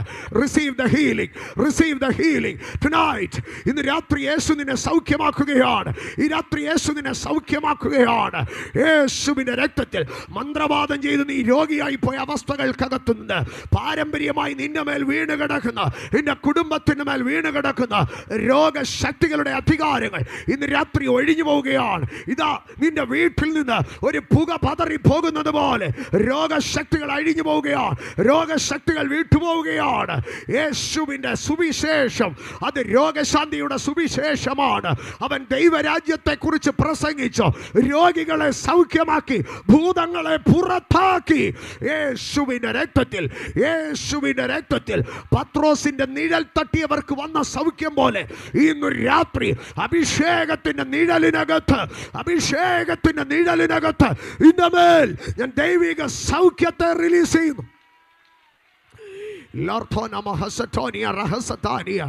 യേശുവിന്റെ രക്തത്തിൽ സൗഖ്യമാകട്ടെ, യേശുവിന്റെ രക്തത്തിൽ സൗഖ്യമാകട്ടെ, യേശുവിന്റെ രക്തത്തിൽ സൗഖ്യമാകട്ടെ, യേശുവിന്റെ രക്തത്തിൽ സൗഖ്യമാകട്ടെ. All the internal disorders, all the internal disorders, I command in Jesus' name, I command in kingdom authority to be healed in Jesus. Jesus. ഞാൻ വേഗത്തിൽ വചന ശുശ്രൂഷയെ അവസാനിപ്പിച്ച് വീണ്ടും ചില മിനിറ്റുകൾ നിങ്ങൾക്ക് വേണ്ടി ഞാൻ പരിശുദ്ധാത്മാവിൽ ശുശ്രൂഷിക്കാം. ഇന്ന് രാത്രി ചില അത്ഭുതങ്ങളുടെ രാത്രിയാണ്. ഈ രാത്രി ചില വിടുതലുകളുടെ രാത്രിയാണ്. ഈ രാത്രി സൗഖ്യത്തിൻ്റെ രാത്രിയാണ്. നീ വന്നതുപോലെ മടങ്ങിപ്പോകത്തില്ല. എൻ്റെ കണ്ണുകളെ ദൈവം തൊടുന്ന രാത്രിയാണ്. എൻ്റെ അസ്ഥികളെ ദൈവം തൊടുന്ന രാത്രിയാണ്. യേശുവിൻ്റെ രക്തത്തിൽ ഇന്ന് രാത്രി രോഗബന്ധനം അഴിഞ്ഞത് നീ സ്പഷ്ടമായി കണ്ടിട്ട് ഇതിനകത്തുനിന്ന് ഇറങ്ങിപ്പോകാം. തലമുറ തലമുറയായി കുടുംബത്തെ കെട്ടി ഒതുക്കിയ ഒരു സമയമാകുമ്പോൾ കണ്ണിനകത്ത് ഇരുട്ട് വ്യാപരിക്കുന്ന യേശുവിൻ്റെ നാമത്തിൽ, യേശുവിൻ്റെ നാമത്തിൽ കാഴ്ച ശക്തിയോട് പോരടിക്കുന്ന രോഗശക്തികൾ ഇന്ന് രാത്രി അതിഭയങ്കരമായിരിക്കുന്ന ഒരു ദൈവ സാന്നിധ്യത്തിൻ്റെ പകർച്ച ഇതിനകത്ത് വെളിപ്പെട്ട് വരുന്നുണ്ട്. ഇന്ന് രാത്രി കർത്താവ് ചിലരെ തൊടുന്ന രാത്രിയാകുന്നു. പരിശുദ്ധാത്മാവിന് സ്തോത്രം. കണ്ടോ, യേശുവിൻ്റെ രക്തം സമാധാനത്തെ ഉളവാക്കുകയാണ്. അത് പാപങ്ങളെ മോചിച്ച് സമാധാനം കൊണ്ടുവരും. അത് രോഗങ്ങളെ സൗഖ്യമാക്കി സമാധാനത്തെ കൊണ്ടുവരും. അത് യേശുവിൻ്റെ രക്തത്താൽ സമാധാനമുണ്ടാകുന്നു. എന്നാൽ യേശുവിൻ്റെ രക്തത്താൽ മാത്രമല്ല സമാധാനമുണ്ടാകുന്നത്. യേശു ഭൂമിയിലായിരുന്നപ്പോൾ തൻ്റെ ശുശ്രൂഷയ്ക്കായി ശിഷ്യരെ വേർതിരിച്ചു. 70 പേരെ കൂട്ടിവിളിച്ചിട്ട് അധികാരം കൊടുത്ത് ഈരണ്ടിരണ്ടായി 35 ഇടങ്ങളിലേക്ക് പറഞ്ഞയച്ചു. പിന്നെയും 12 വരെ അടുക്ക വിളിച്ച് അധികാരം കൊടുത്ത് യേശു പറഞ്ഞയച്ചു. ശിഷ്യഗണത്തെ ശുശ്രൂഷയ്ക്കായി പറഞ്ഞയക്കുമ്പോൾ കർത്താവ് അവരുടെ അടുക്കൽ പറഞ്ഞു, നിങ്ങൾ ഏതെങ്കിലും ഒരു പട്ടണത്തിൽ ഗ്രാമത്തിൽ ചെന്നാൽ ആ ഗ്രാമത്തിൽ ചെന്ന് യോഗ്യമായ ഒരു വീട് നോക്കി ആ വീട്ടിൽ കയറി ചെല്ലണം. ആ വീട്ടിൽ കയറി ചെന്നാൽ നിങ്ങൾ ആദ്യം എന്ത് പറയണമെന്നറിയാമോ? ഈ വീടിന് സമാധാനമെന്ന് പറയണോ. നിങ്ങൾ ആ വീടിനെ നോക്കി സമാധാനമെന്ന് പറയുമ്പോൾ എന്ത് സംഭവിക്കുമെന്നറിയാമോ? നിങ്ങളുടെ അകത്തു കിടക്കുന്ന സമാധാനം നിങ്ങളുടെ ശബ്ദത്തിൽ കൂടെ ആ വീട്ടിലേക്ക് കയറി ചെല്ലുക. ആ വീട്ടിലേക്ക് കയറി കയറി ചെന്ന് ആ വീടിനകത്ത് കിടക്കുന്ന ദുരന്തരീക്ഷങ്ങളെ മാറ്റിയിട്ട് ആ വീടിനകത്തൊരു സമാധാനമുണ്ടാകാം. ആമേൻ. ഇന്ന് രാത്രി ഞാൻ പറയട്ടെ, ലോകം മുഴുവനും കർത്താവ് സുവിശേഷകരെ എഴുന്നേൽപ്പിക്കുകയാണ്. കോടി കോടി സുവിശേഷകർ കൊല്ലപ്പെട്ടു. ഈ ഒരു വർഷത്തിൽ തന്നെ എത്രയോ സുവിശേഷകർ കൊല്ലപ്പെട്ടു, എത്രയോ സുവിശേഷകർ ആക്രമിക്കപ്പെട്ടു. കഴിഞ്ഞ ആഴ്ച ഞാൻ നോർത്ത് ഇന്ത്യയിൽ കടന്നുപോയിട്ട് വരുമ്പോൾ അവിടെയുള്ള സഹോദരങ്ങൾ പറഞ്ഞ ഭീകരമായിരിക്കുന്ന കഥകൾ എൻ്റെ ഹൃദയത്തെ തകർത്ത് കളഞ്ഞു. സ്തോത്ര. എല്ലാ ഞായറാഴ്ചയും ഒരു ദൈവാലയം വെച്ച് തകർക്കപ്പെടും. ആമേൻ. എല്ലാ ഞായറാഴ്ചയും ഇപ്പോൾ ഛത്തീസ്ഗഡിലൊക്കെ ഉത്തരേന്ത്യയിൽ ഒരു ദൈവാലയം വെച്ച് ആക്രമിക്കപ്പെടുക. ഇരുമ്പ് വടി കൊണ്ടാണ് കടന്നു വരുന്നത്. ഇരുമ്പ് വടി കൊണ്ട് വന്ന ആഞ്ഞാഞ്ഞ് അടിക്കുകയാണ്. ഇനി അടി കൊള്ളുന്നത് മാത്രമല്ല രസ, അടി കൊണ്ട കേസ് അവസാനം ആർക്കാണെന്നറിയാവോ? കേസു ഈ പാസ്റ്റർമാർക്കെതിരെയാണ്. അടി കൊള്ളുന്നതും പാസ്റ്റർ, കേസ് വരുന്നതും പാസ്റ്റർക്ക്. സ്തോത്ര. അമ്മേ, ഇപ്രകാരം ഇങ്ങനെ കിരാതമായ മുറിവുകൾ ഏൽക്കുകയാണ്. ഈ ലോകത്തിൽ ഏറ്റവും ക്രൈസ്തവ രാജ്യമെന്ന് നിലകൊള്ളുന്ന ഈ അമേരിക്കൻ രാഷ്ട്രത്തിൽ തന്നെ ഈ 2025 പബ്ലിക്കിൽ വെച്ച് ഒരു സുവിശേഷകൻ കൊല്ലപ്പെട്ടു. വെടിവെച്ച് ദൂരെ നിന്ന് ഷാർപ്പ് ഷൂട്ടർ അവനെ വെടിവെച്ച് കൊന്നുകളഞ്ഞു. എത്രയോ സുവിശേഷകർ കൊല്ലപ്പെട്ടിരിക്കുന്നു. സുവിശേഷം അറിയിച്ച യോഹന്നാൻ സ്നാപകൻ കൊല്ലപ്പെട്ടു. സുവിശേഷത്തിൻ്റെ തലതൊട്ടപ്പനായിരിക്കുന്ന യേശു ക്രിസ്തു കൊല്ലപ്പെട്ടു. പ്രവാചകന്മാർ കൊല്ലപ്പെട്ടു. യേശുവിൻ്റെ 12 അപ്പോസ്തലന്മാരിൽ ഒരുവനൊഴിച്ച് ബാക്കി എല്ലാവരും വാളുകൊണ്ട് അറക്കപ്പെട്ടു, ഈർച്ചവാളാൽ കൊല്ലപ്പെട്ടു, ക്രൂശിക്കപ്പെട്ടു, കഴുത്തറക്കപ്പെട്ടു. ചെയ്യാവുന്ന പീഡകൾ മുഴുവനും ആക്രമണങ്ങൾക്ക് വിധേയരായി കൊല്ലപ്പെട്ടു. പക്ഷേ ഇന്നും സുവിശേഷകർ ജനിച്ചുകൊണ്ടിരിക്കുകയാണ്. ഇന്നും സുവിശേഷകർ പ്രവർത്തിച്ചു കൊണ്ടിരിക്കുകയാണ്. കാരണം ഇത് കേവലം കവലപ്രസംഗമല്ല, ഇത് കേവല പ്രഭാഷണ ചാതുര്യമല്ല. പകരം ഇതിനകത്ത് എന്തുണ്ടെന്നറിയാമോ? ഇതിനകത്ത് ദൈവം വിളിച്ചു വേർതിരിക്കുന്ന ഓരോ ദൈവ ശുശ്രൂഷകനോ, അദ്ദേഹം വലിയ പാസ്റ്ററോ പ്രസംഗികനോ, അദ്ദേഹം വലിയ പ്രഭാഷണ ചാതുര്യമുള്ളവനൊന്നും ആകണമെന്നില്ല. അദ്ദേഹം ഒരിക്കൽ പോലും ഒരു സ്റ്റേജിൽ കയറി കാണത്തില്ല. അപ്പം അദ്ദേഹം ഒരു വീട്ടിൽ കയറി ചെന്നാൽ ആ വീടിനോട് നിനക്ക് സമാധാനം എന്ന് പറഞ്ഞാൽ യഥാർത്ഥമായി ദൈവം വിളിച്ചു വേർതിരിച്ച് അഭിഷേകം ചെയ്ത ഒരു ശുശ്രൂഷകൻ്റെ, ഒരു അഭിഷക്തൻ അവൻ എന്ത് ചെയ്യുകയാണെന്നറിയാമോ? അവനൊരു സമാധാനവാഹകനാണ്. അവനൊരു സമാധാനവാഹകനാണ്. അവൻ ആ വീട്ടിൽ ചെന്ന് സമാധാനം എന്ന് പറയുമ്പോൾ ആ വീടിന് സമാധാനം വരികയാണ്. ഇന്ന് രാത്രി ഞാൻ എന്നെ കേൾക്കുന്ന എൻ്റെ കൂടപ്പറപ്പുകളെ, എൻ്റെ സ്നേഹിതരെ, എൻ്റെ ദേശനിവാസികളെ, ഞാൻ നിങ്ങളോടൊരു കാര്യം വിളിച്ചു പറയാം. ഒരു ദൈവദാസനെ നീ ആട്ടി ഓടിക്കുമ്പോൾ ഒരു സമാധാനവാഹകനെയാണ് നീ ആട്ടി ഓടിക്കുന്നത്. ആ ദൈവദാസനെ നീ ഓടിച്ചു വിടുമ്പോൾ നീ ആ സമാധാനത്തെയാണ് ഓടിച്ചു വിടുന്നത്. അതുകൊണ്ടാണ് യേശു തൻ്റെ ശിഷ്യഗണത്തോട് പറഞ്ഞു, ഏതെങ്കിലും ഒരു പട്ടണത്തിൽ നിങ്ങളെ പുറത്താക്കിയാൽ നിങ്ങൾ പെട്ടെന്ന് തമ്പേറും എടുത്തോണ്ട് പോലീസ് സ്റ്റേഷനിൽ പോയി ഡ്രമ്മ് കൊട്ടി ഘരാവോയും വിപ്ലവവും ഒന്നും സൃഷ്ടിക്കണ്ട. കാലയിലെ പൊടി തട്ടി അവിടുന്ന് പൊക്കോ. അവിടെ പെന്തക്കോസ് യൂണിയൻ ഒന്നും ഉണ്ടാക്കി, പെന്തക്കോസ് CITUയും പെന്തക്കോസ് AITUയും ഒന്നും ഉണ്ടാക്കണ്ട. പകരം നീ കാലയിലെ പൊടി തട്ടിയിട്ട് പൊക്കോ. പിന്നെ ആ ദേശത്തിന് സംഭവിക്കാൻ പോകുന്നത് നോക്കിയാൽ സൊദോമും ഗൊമോറയും പിന്നെയും കൊള്ളാമായിരുന്നെന്ന് എന്ന് പറഞ്ഞാൽ നീ ഒരിടത്ത് നിന്ന് പോയാൽ സമാധാനം പോയെന്നാ അതിൻ്റെ അർത്ഥം. നീ ഒരിടത്ത് ചെന്നാൽ സമാധാനം ചെന്നെന്നാ അതിൻ്റെ അർത്ഥം. ഇന്ന് രാത്രി ഞാൻ എന്നെ കേൾക്കുന്ന എൻ്റെ സഹൃദയരോട് പറയുകയാണ്, കുടുംബത്തിൽ സമാധാനം, ഒരു സുവിശേഷകൻ, ഒരു ദൈവദാസൻ, ഒരു അഭിഷക്തൻ എൻ്റെ വീട്ടിൽ കയറുമ്പോൾ എൻ്റെ വീട്ടിനകത്തൊരു സമാധാനം വരും. അപ്പോൾ കർത്താവ് എന്ത് ചെയ്യുകയാണ്? തൻ്റെ ശിഷ്യന്മാരിൽ കൂടെ സമാധാനത്തെ പങ്കുവയ്ക്കുകയാണ്. അതുകൊണ്ടാണ് സ്തോത്ര യെശയ്യാപ്രവചനം 52 അധ്യായത്തിലേക്ക് കടന്നു വരുമ്പോൾ അവിടെ ഇങ്ങനെയാണ് പറയുന്നത്, സമാധാനത്തെ ഘോഷിച്ച് നന്മയെ സുവിശേഷിച്ച് രക്ഷയെ പ്രസിദ്ധമാക്കുന്ന സുവാർത്താദൂതൻ്റെ കാലത്ര മനോഹര. അപ്പം സുവാർത്താദൂതനെ കുറിച്ച് അവിടെ പറയുകയാണ്, അവൻ സമാധാനത്തെ ഘോഷിച്ചോ രക്ഷയെ പ്രസിദ്ധമാക്കി. മലയാളത്തിൽ ഇത് ഘോഷിച്ചുവെന്നും പ്രസിദ്ധമാക്കി എന്നുമാണ് പറഞ്ഞിരിക്കുന്നത്. ഉപയോഗിക്കുന്നത്.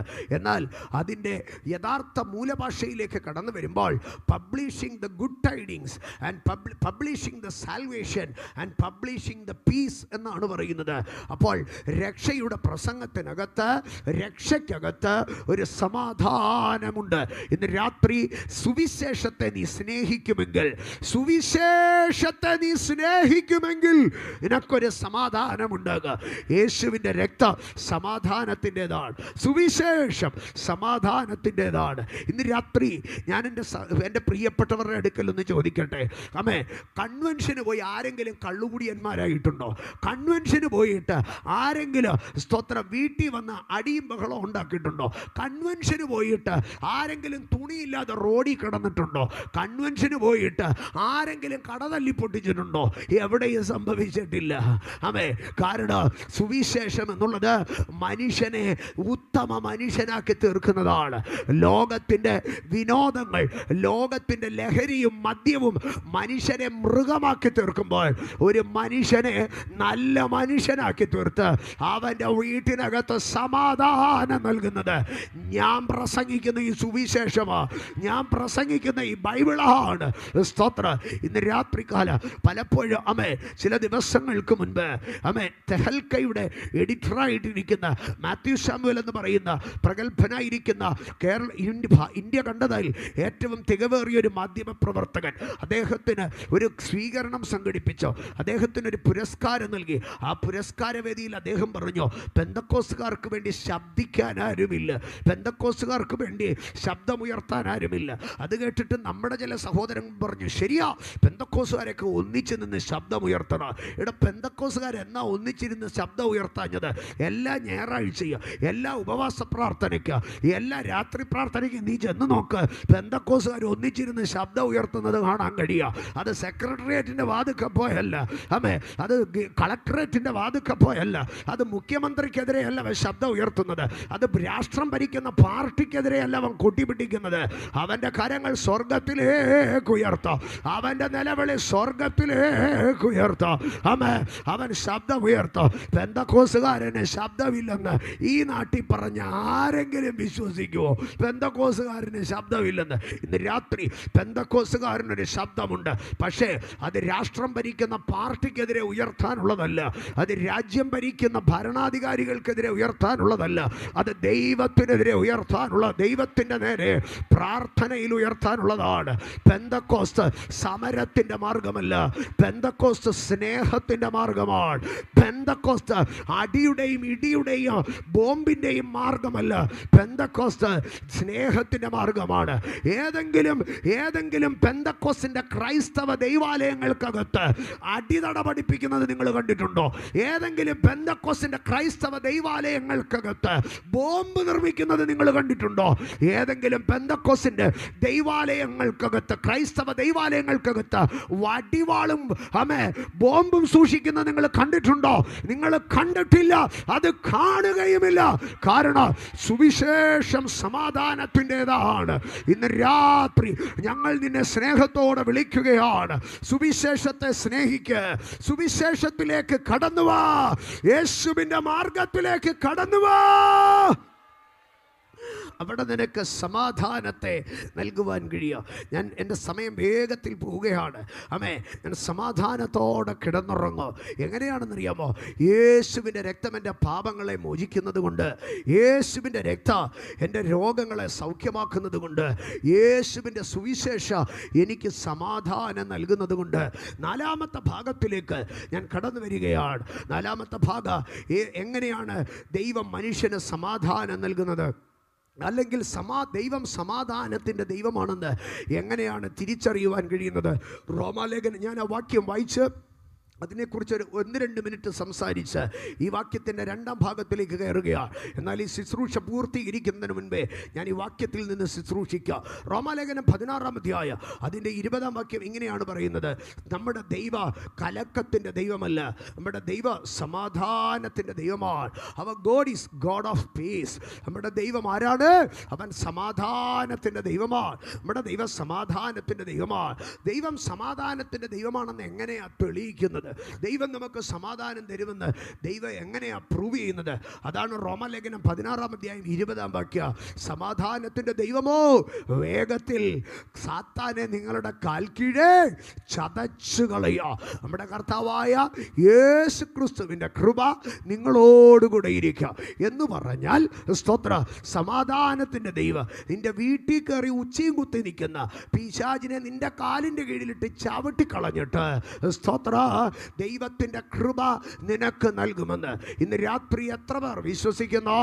സമാധാനത്തിൻ്റെ ദൈവ സാത്താനെ കാൽ കീഴെ ചതച്ചു കളയുക. ഇന്ന് രാത്രികാല ഞാനിതിനകത്ത് അഭിഷേകത്തിൻ്റെ ശക്തിയിൽ വിളിച്ചു പറയുന്നു, നിനക്ക് നിന്റെ കുടുംബത്തിൻ്റെ സമാധാനം തകർക്കുന്ന ഏതൊരു അന്ധകാര ശക്തി, ഏതൊരു ദേശാന്ധകാര ശക്തി, ഏതൊരു ആഭിചാരം, ഏതൊരു മന്ത്രവാദ, നീ സമാധാനത്തോടെ കിടന്നുറങ്ങാതെ നിനക്കെതിരെ വ്യാപരിച്ചു നിൽക്കുന്ന ഏതൊരു ഇരുട്ടിൻ്റെ ശക്തിയാണെങ്കിൽ ഇന്ന് രാത്രി അത് തകർക്കപ്പെടുന്ന രാത്രിയാണ്.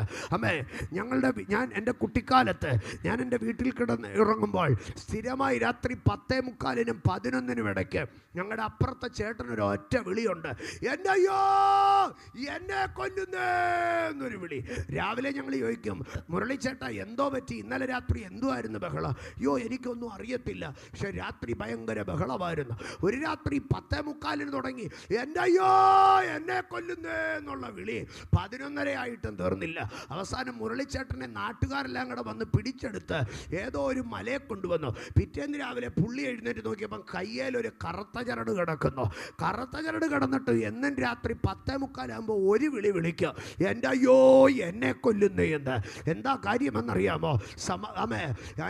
ഓതിവിട്ട അന്ധകാര ശക്തികളോ, ഓതിവിട്ട പൂജാശക്തികളോ, നേർച്ചയുടെ ആഭിചാര മന്ത്രവാദ ശക്തികളോ, സൂര്യൻ അസ്തമിച്ച് ഇരുട്ടാകുമ്പോൾ പോക്കുവരത്ത് ശക്തികൾ വന്ന് ആക്രമിക്കുകയാണ്. പക്ഷേ ഇന്ന് രാത്രി ഞാൻ പ്രസംഗിക്കുന്ന സുവിശേഷത്തിൽ വിശ്വസിച്ച്, ഞാൻ പ്രസംഗിക്കുന്ന യേശു ക്രിസ്തുവിൽ വിശ്വസിക്കുന്നവർ രാത്രി 10-നും 11-നും 12-നും 1-നും 2-നും 3-നും അങ്ങേ അറ്റം പോയാൽ കൂർക്കം വിളിക്കാം.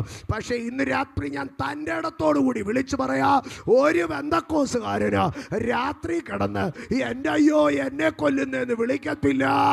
അതാണ് പെന്തക്കോസുകാരൻ്റെ ഗ്ലാമർ, അതാണ് പെന്തക്കോസുകാരൻ്റെ അന്തസ്സ്. കരമടിച്ച് സ്തോത്രം.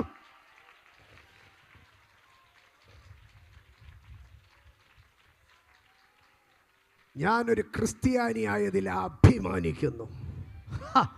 ഞാനൊരു പെന്തക്കോസുകാരനായതിൽ അഭിമാനിക്കുന്നു. ഞാനൊരു സുവിശേഷ പ്രസംഗകനായതിൽ നന്ദിയോടെ ദൈവത്തിന് സ്തോത്രം ചെയ്യുന്നു. I am proud to be the preacher of Christ, the preacher of gospel. സ്തോത്രം.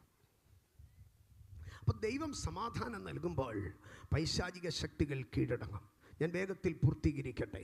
ആ വാക്യത്തിന് 2 ഭാഗമാണ്. ഞാൻ സമാധാനത്തോടെ കിടന്ന് ഉറങ്ങും. പക്ഷെ ഉറങ്ങിയാൽ മാത്രം മതിയോ? പോരാ. നേരം വെളുക്കുമ്പോൾ എഴുന്നേൽക്കണം, പ്രശ്നങ്ങളെ അഭിമുഖീകരിക്കണം, കാര്യങ്ങളെ നടത്തിയെടുക്കണം. അതാണ് അദ്ദേഹം പറയുന്നത്, ഞാൻ സമാധാനത്തോടെ കിടന്നുറങ്ങും, രാവിലെ ഭയം കൂടാതെ എഴുന്നേറ്റ് ഓഫീസിൽ പോകും. ഞാൻ സമാധാനത്തോടെ കിടന്നുറങ്ങും, രാവിലെ ഭയമില്ലാതെ നാട്ടിൽ എഴുന്നേറ്റ് നടക്കുകയും ചെയ്യും.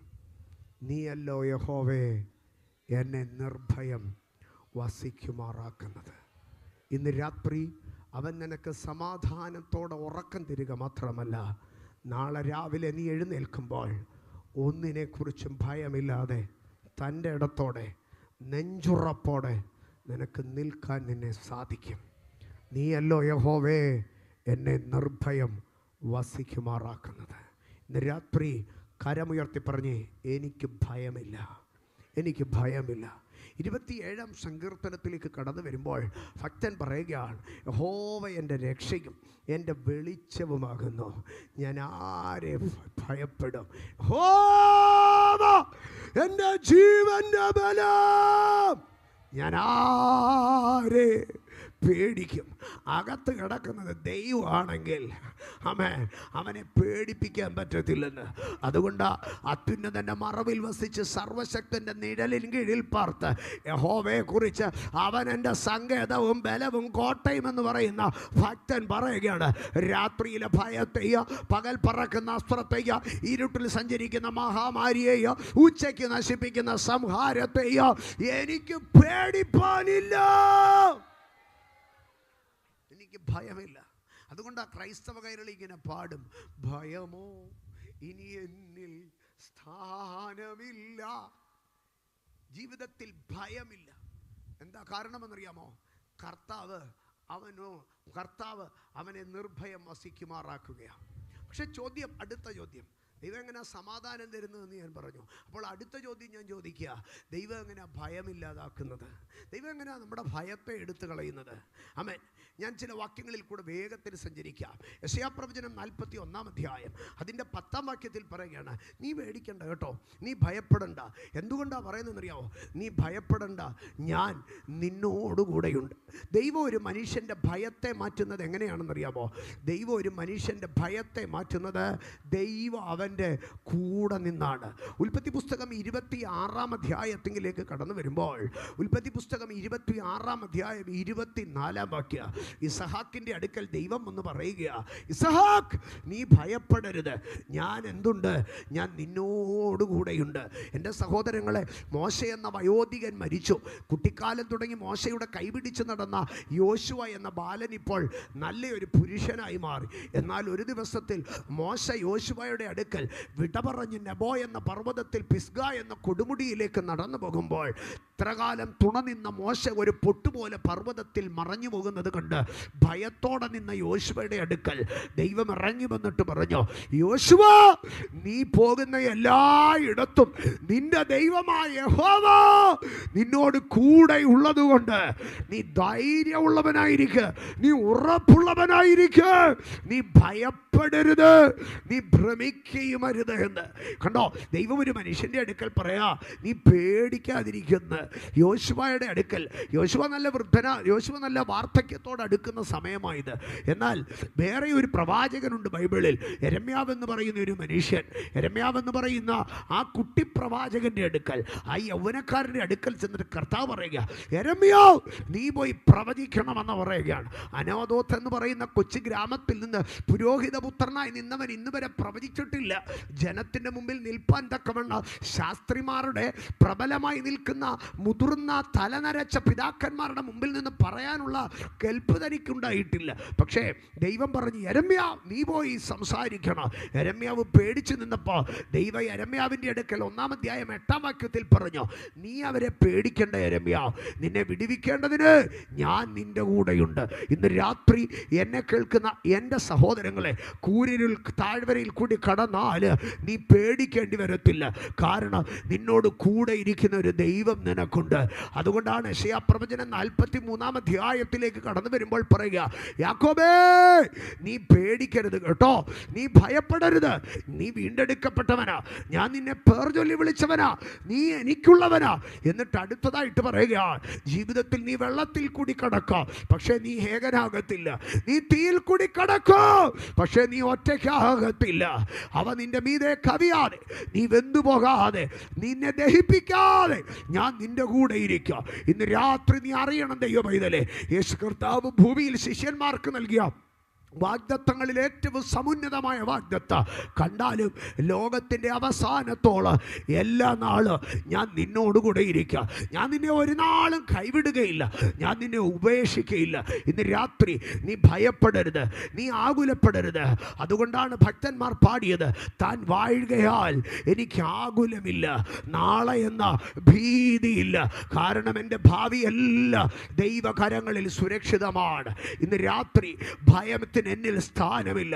കാരണം തീയിൽ കൂടി കടന്നാൽ, വെള്ളത്തിൽ കൂടി കടന്നാൽ, നദികളിൽ മുങ്ങിപ്പോകാതെ, അഗ്നിയിൽ ദഹിച്ചു പോകാതെ എന്നെ കരുതുന്ന, എന്നെ സൂക്ഷിക്കുന്ന, എന്നെ പരിപാലിക്കുന്ന ഒരു ദൈവം എനിക്കുണ്ട്. ഇന്ന് രാത്രി നീ ഭയപ്പെടാതിരിക്കാൻ ഒരു കാരണം, ആരൊക്കെ നിന്നെ കൈവിട്ടാൽ, ആരൊക്കെ നിന്നെ ഒറ്റപ്പെടുത്തിയാൽ, ആരൊക്കെ നിന്നെ മറന്നുപോയാൽ, നിന്നെ മറക്കാതെ നിന്റെ കൂടെ നിൽക്കുന്ന ഒരു ദൈവം നിനക്കുണ്ട്. ഒരു സ്ത്രീ താൻ പ്രസവിച്ച കുഞ്ഞിനെ മറക്കുമോ? ഒരു പക്ഷേ മറന്നുപോയേക്കാം. അവൾക്കൊരു അൽഷിമേഴ്സ് ബാധിച്ചേക്ക്, അവൾക്ക് ഓർമ്മശക്തി നഷ്ടപ്പെട്ട്, അവൾക്ക് സോഡിയം കുറഞ്ഞാൽ, ഒരമ്മയ്ക്ക് താൻ ജനിപ്പിച്ച കുഞ്ഞിനെ തിരിച്ചറിയാൻ കഴിയാതെ വന്നേക്കാം. അവളുടെ മാനസിക നില തെറ്റിപ്പോയാൽ അവളുടെ കുഞ്ഞിനെ അവൾക്ക് തിരിച്ചറിയാൻ കഴിയാതെ വന്നേക്കാം. പക്ഷേ കർത്താവ് പറയുകയാണ്, ഒരു സ്ത്രീ താൻ പ്രസവിച്ച കുഞ്ഞിനെ മറക്കുമോ?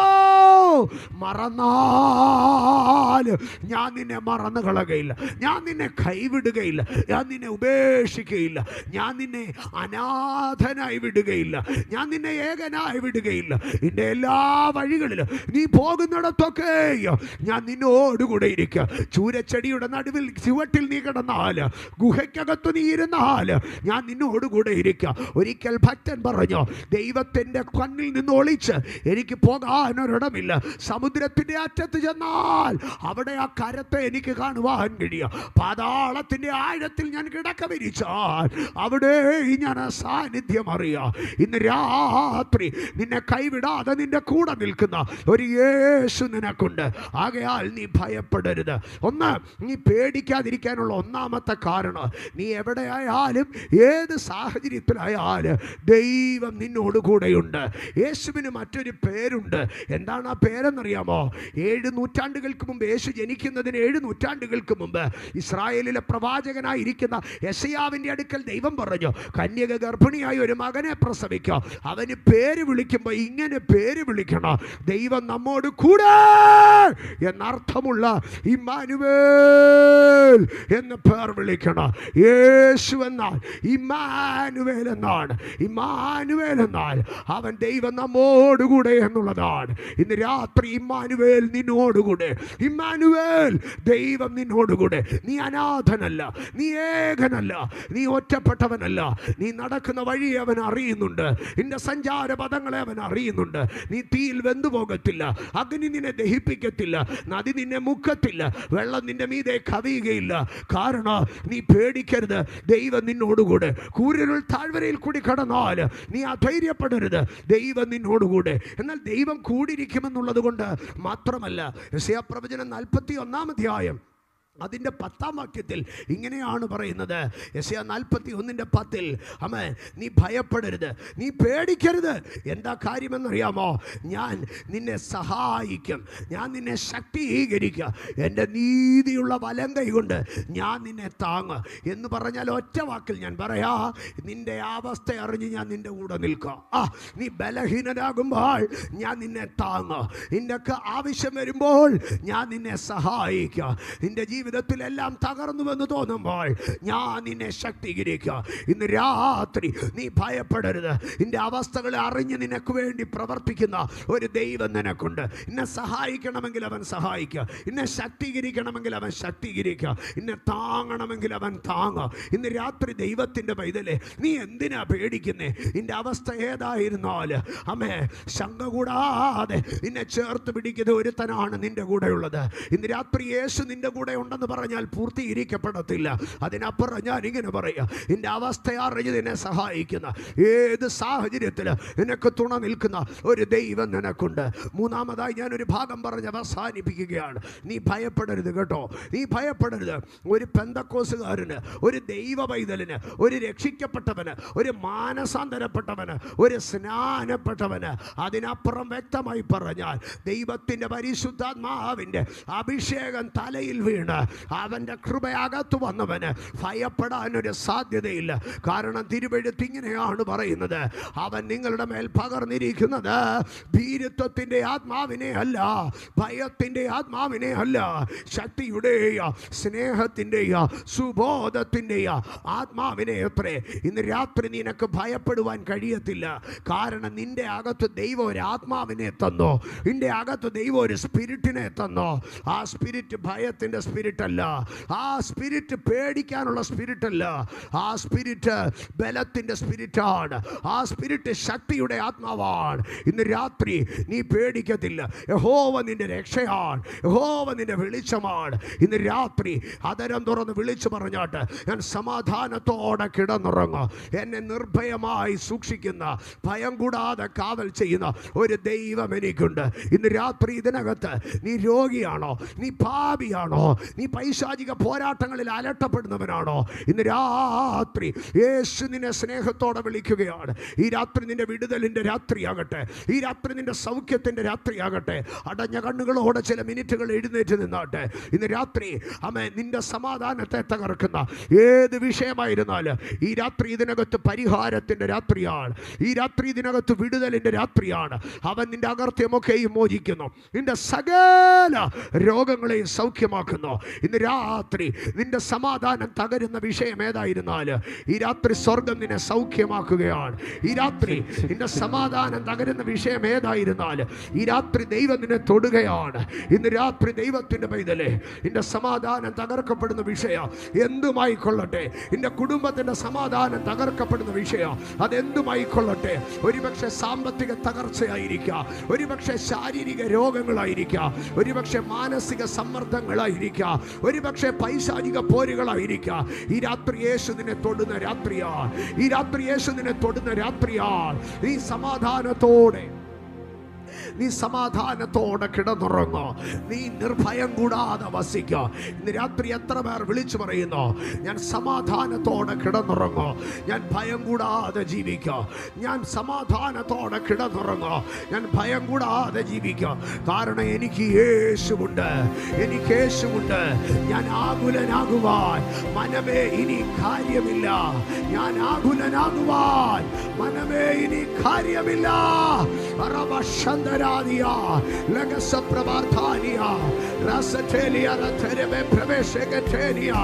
ഞാൻ ആകുലനാകുവാൻ എനിക്കൊരു കാര്യവുമില്ല. കാരണം എനിക്ക് യേശുവുണ്ട്. ഇന്ന് രാത്രി എത്ര പേർ വിളിച്ചു പറയുന്നു, ഇന്ന് രാത്രി ആദരം തുറന്ന് വിളിച്ചു പറഞ്ഞാണ്ട് ഞാൻ ഭയപ്പെടത്തില്ല, ഞാൻ ഭയപ്പെടത്തില്ല, ഞാൻ ഭയപ്പെടത്തില്ല, ഞാൻ ഭയപ്പെടത്തില്ല, ഞാൻ ഭയപ്പെടത്തില്ല.